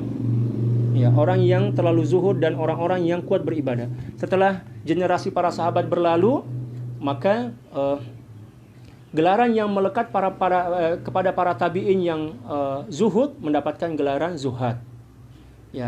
Golongan para tabi'in yang yang ahli ibadah dipanggil ubad. Pada mulanya gelaran yang paling mulia itu sahabat. Ketika mana generasi sahabat telah berlalu dan datanglah generasi para tabi'in, maka setiap orang yang mempunyai keistimewaan pada masa itu akan mendapatkan gelaran mengikut sesuatu yang keistimewaan yang ada pada diri mereka. Macam itu. Kemudian zahirlah bid'ah yang berlaku pula dakwaan di antara berbagai puak. Setiap golongan mendakwa, di kalangan mereka terdapat zuhad atau golongan khawas, ahli sunnah mengikut jalan sendiri. Mereka menjaga diri mereka bersama Allah Subhanahu wa taala, dan dengan nama tasawuf mereka memelihara hati daripada musibah-musibah kelalaian. Nama tasawuf telah dikenali bagi orang-orang yang ulung ini sebelum tahun 200 Hijrah. Maknanya istilah tasawuf itu telah diguna sebelum 2 tahun Hijrah, 200 tahun Hijrah. Adapun puak-puak yang cakap di zaman dahulu salafus saleh tak ada istilah tasawuf, itu bohong, tipu. Maknanya dia tak pernah belajar dan baca sejarah. Dia setakat baca Syekh Google, dia tak pernah belajar dan baca sejarah para ulama dalam kitab-kitab turas. Malah mungkin dia orang tak boleh baca kitab Arab tuh. Setakat terjemah aja dia orang boleh baca.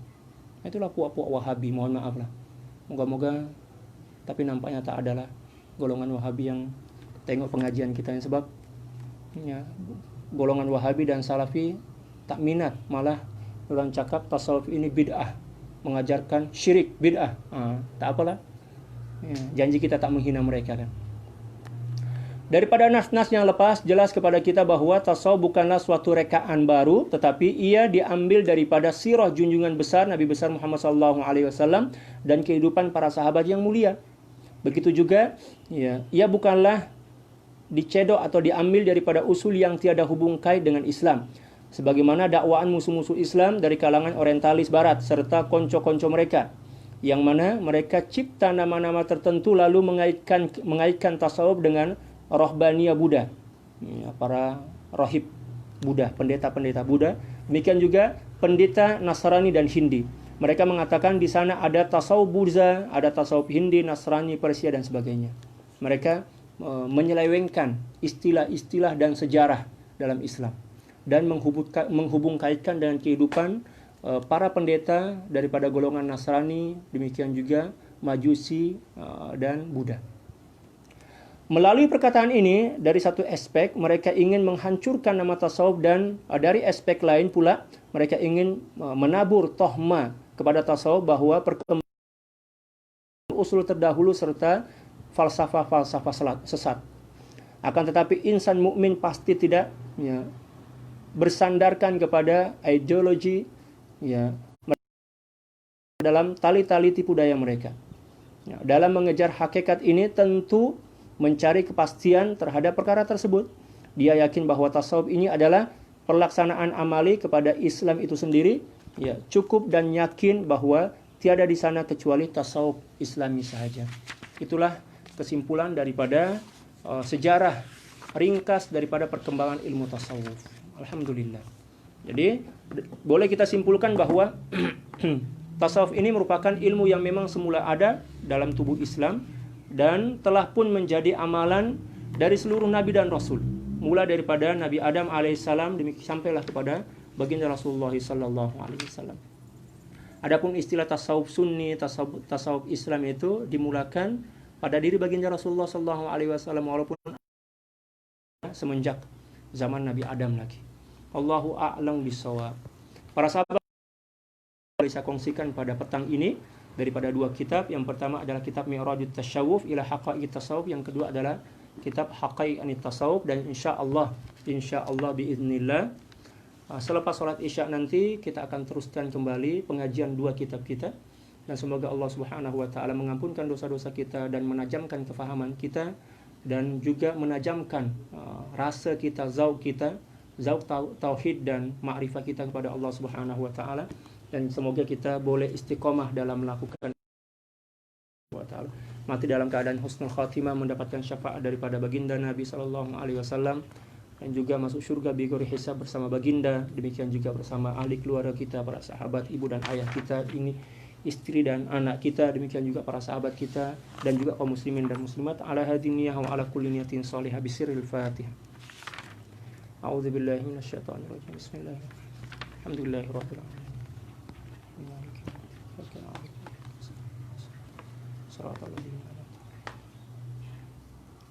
InsyaAllah malam nanti selepas Isya kita akan baca tentang ahamiyatut tasawuf, kepentingan mempelajari ilmu tasawuf. Bagi para sahabat, saya cadang dan nasihat kalau boleh downloadlah kitab tuh. Bolehlah ikut menyimak, simak juga bacaan kitab kita. Saya dah hantar link PDF daripada kedua-dua kitab ini ke Facebook itu. Ya, wallahu a'lam bishawab. Ya, sekian, wallahul muwaffiq wal hadi ila sabilir rasyad wal afu minkum. Assalamualaikum warahmatullahi taala wabarakatuh.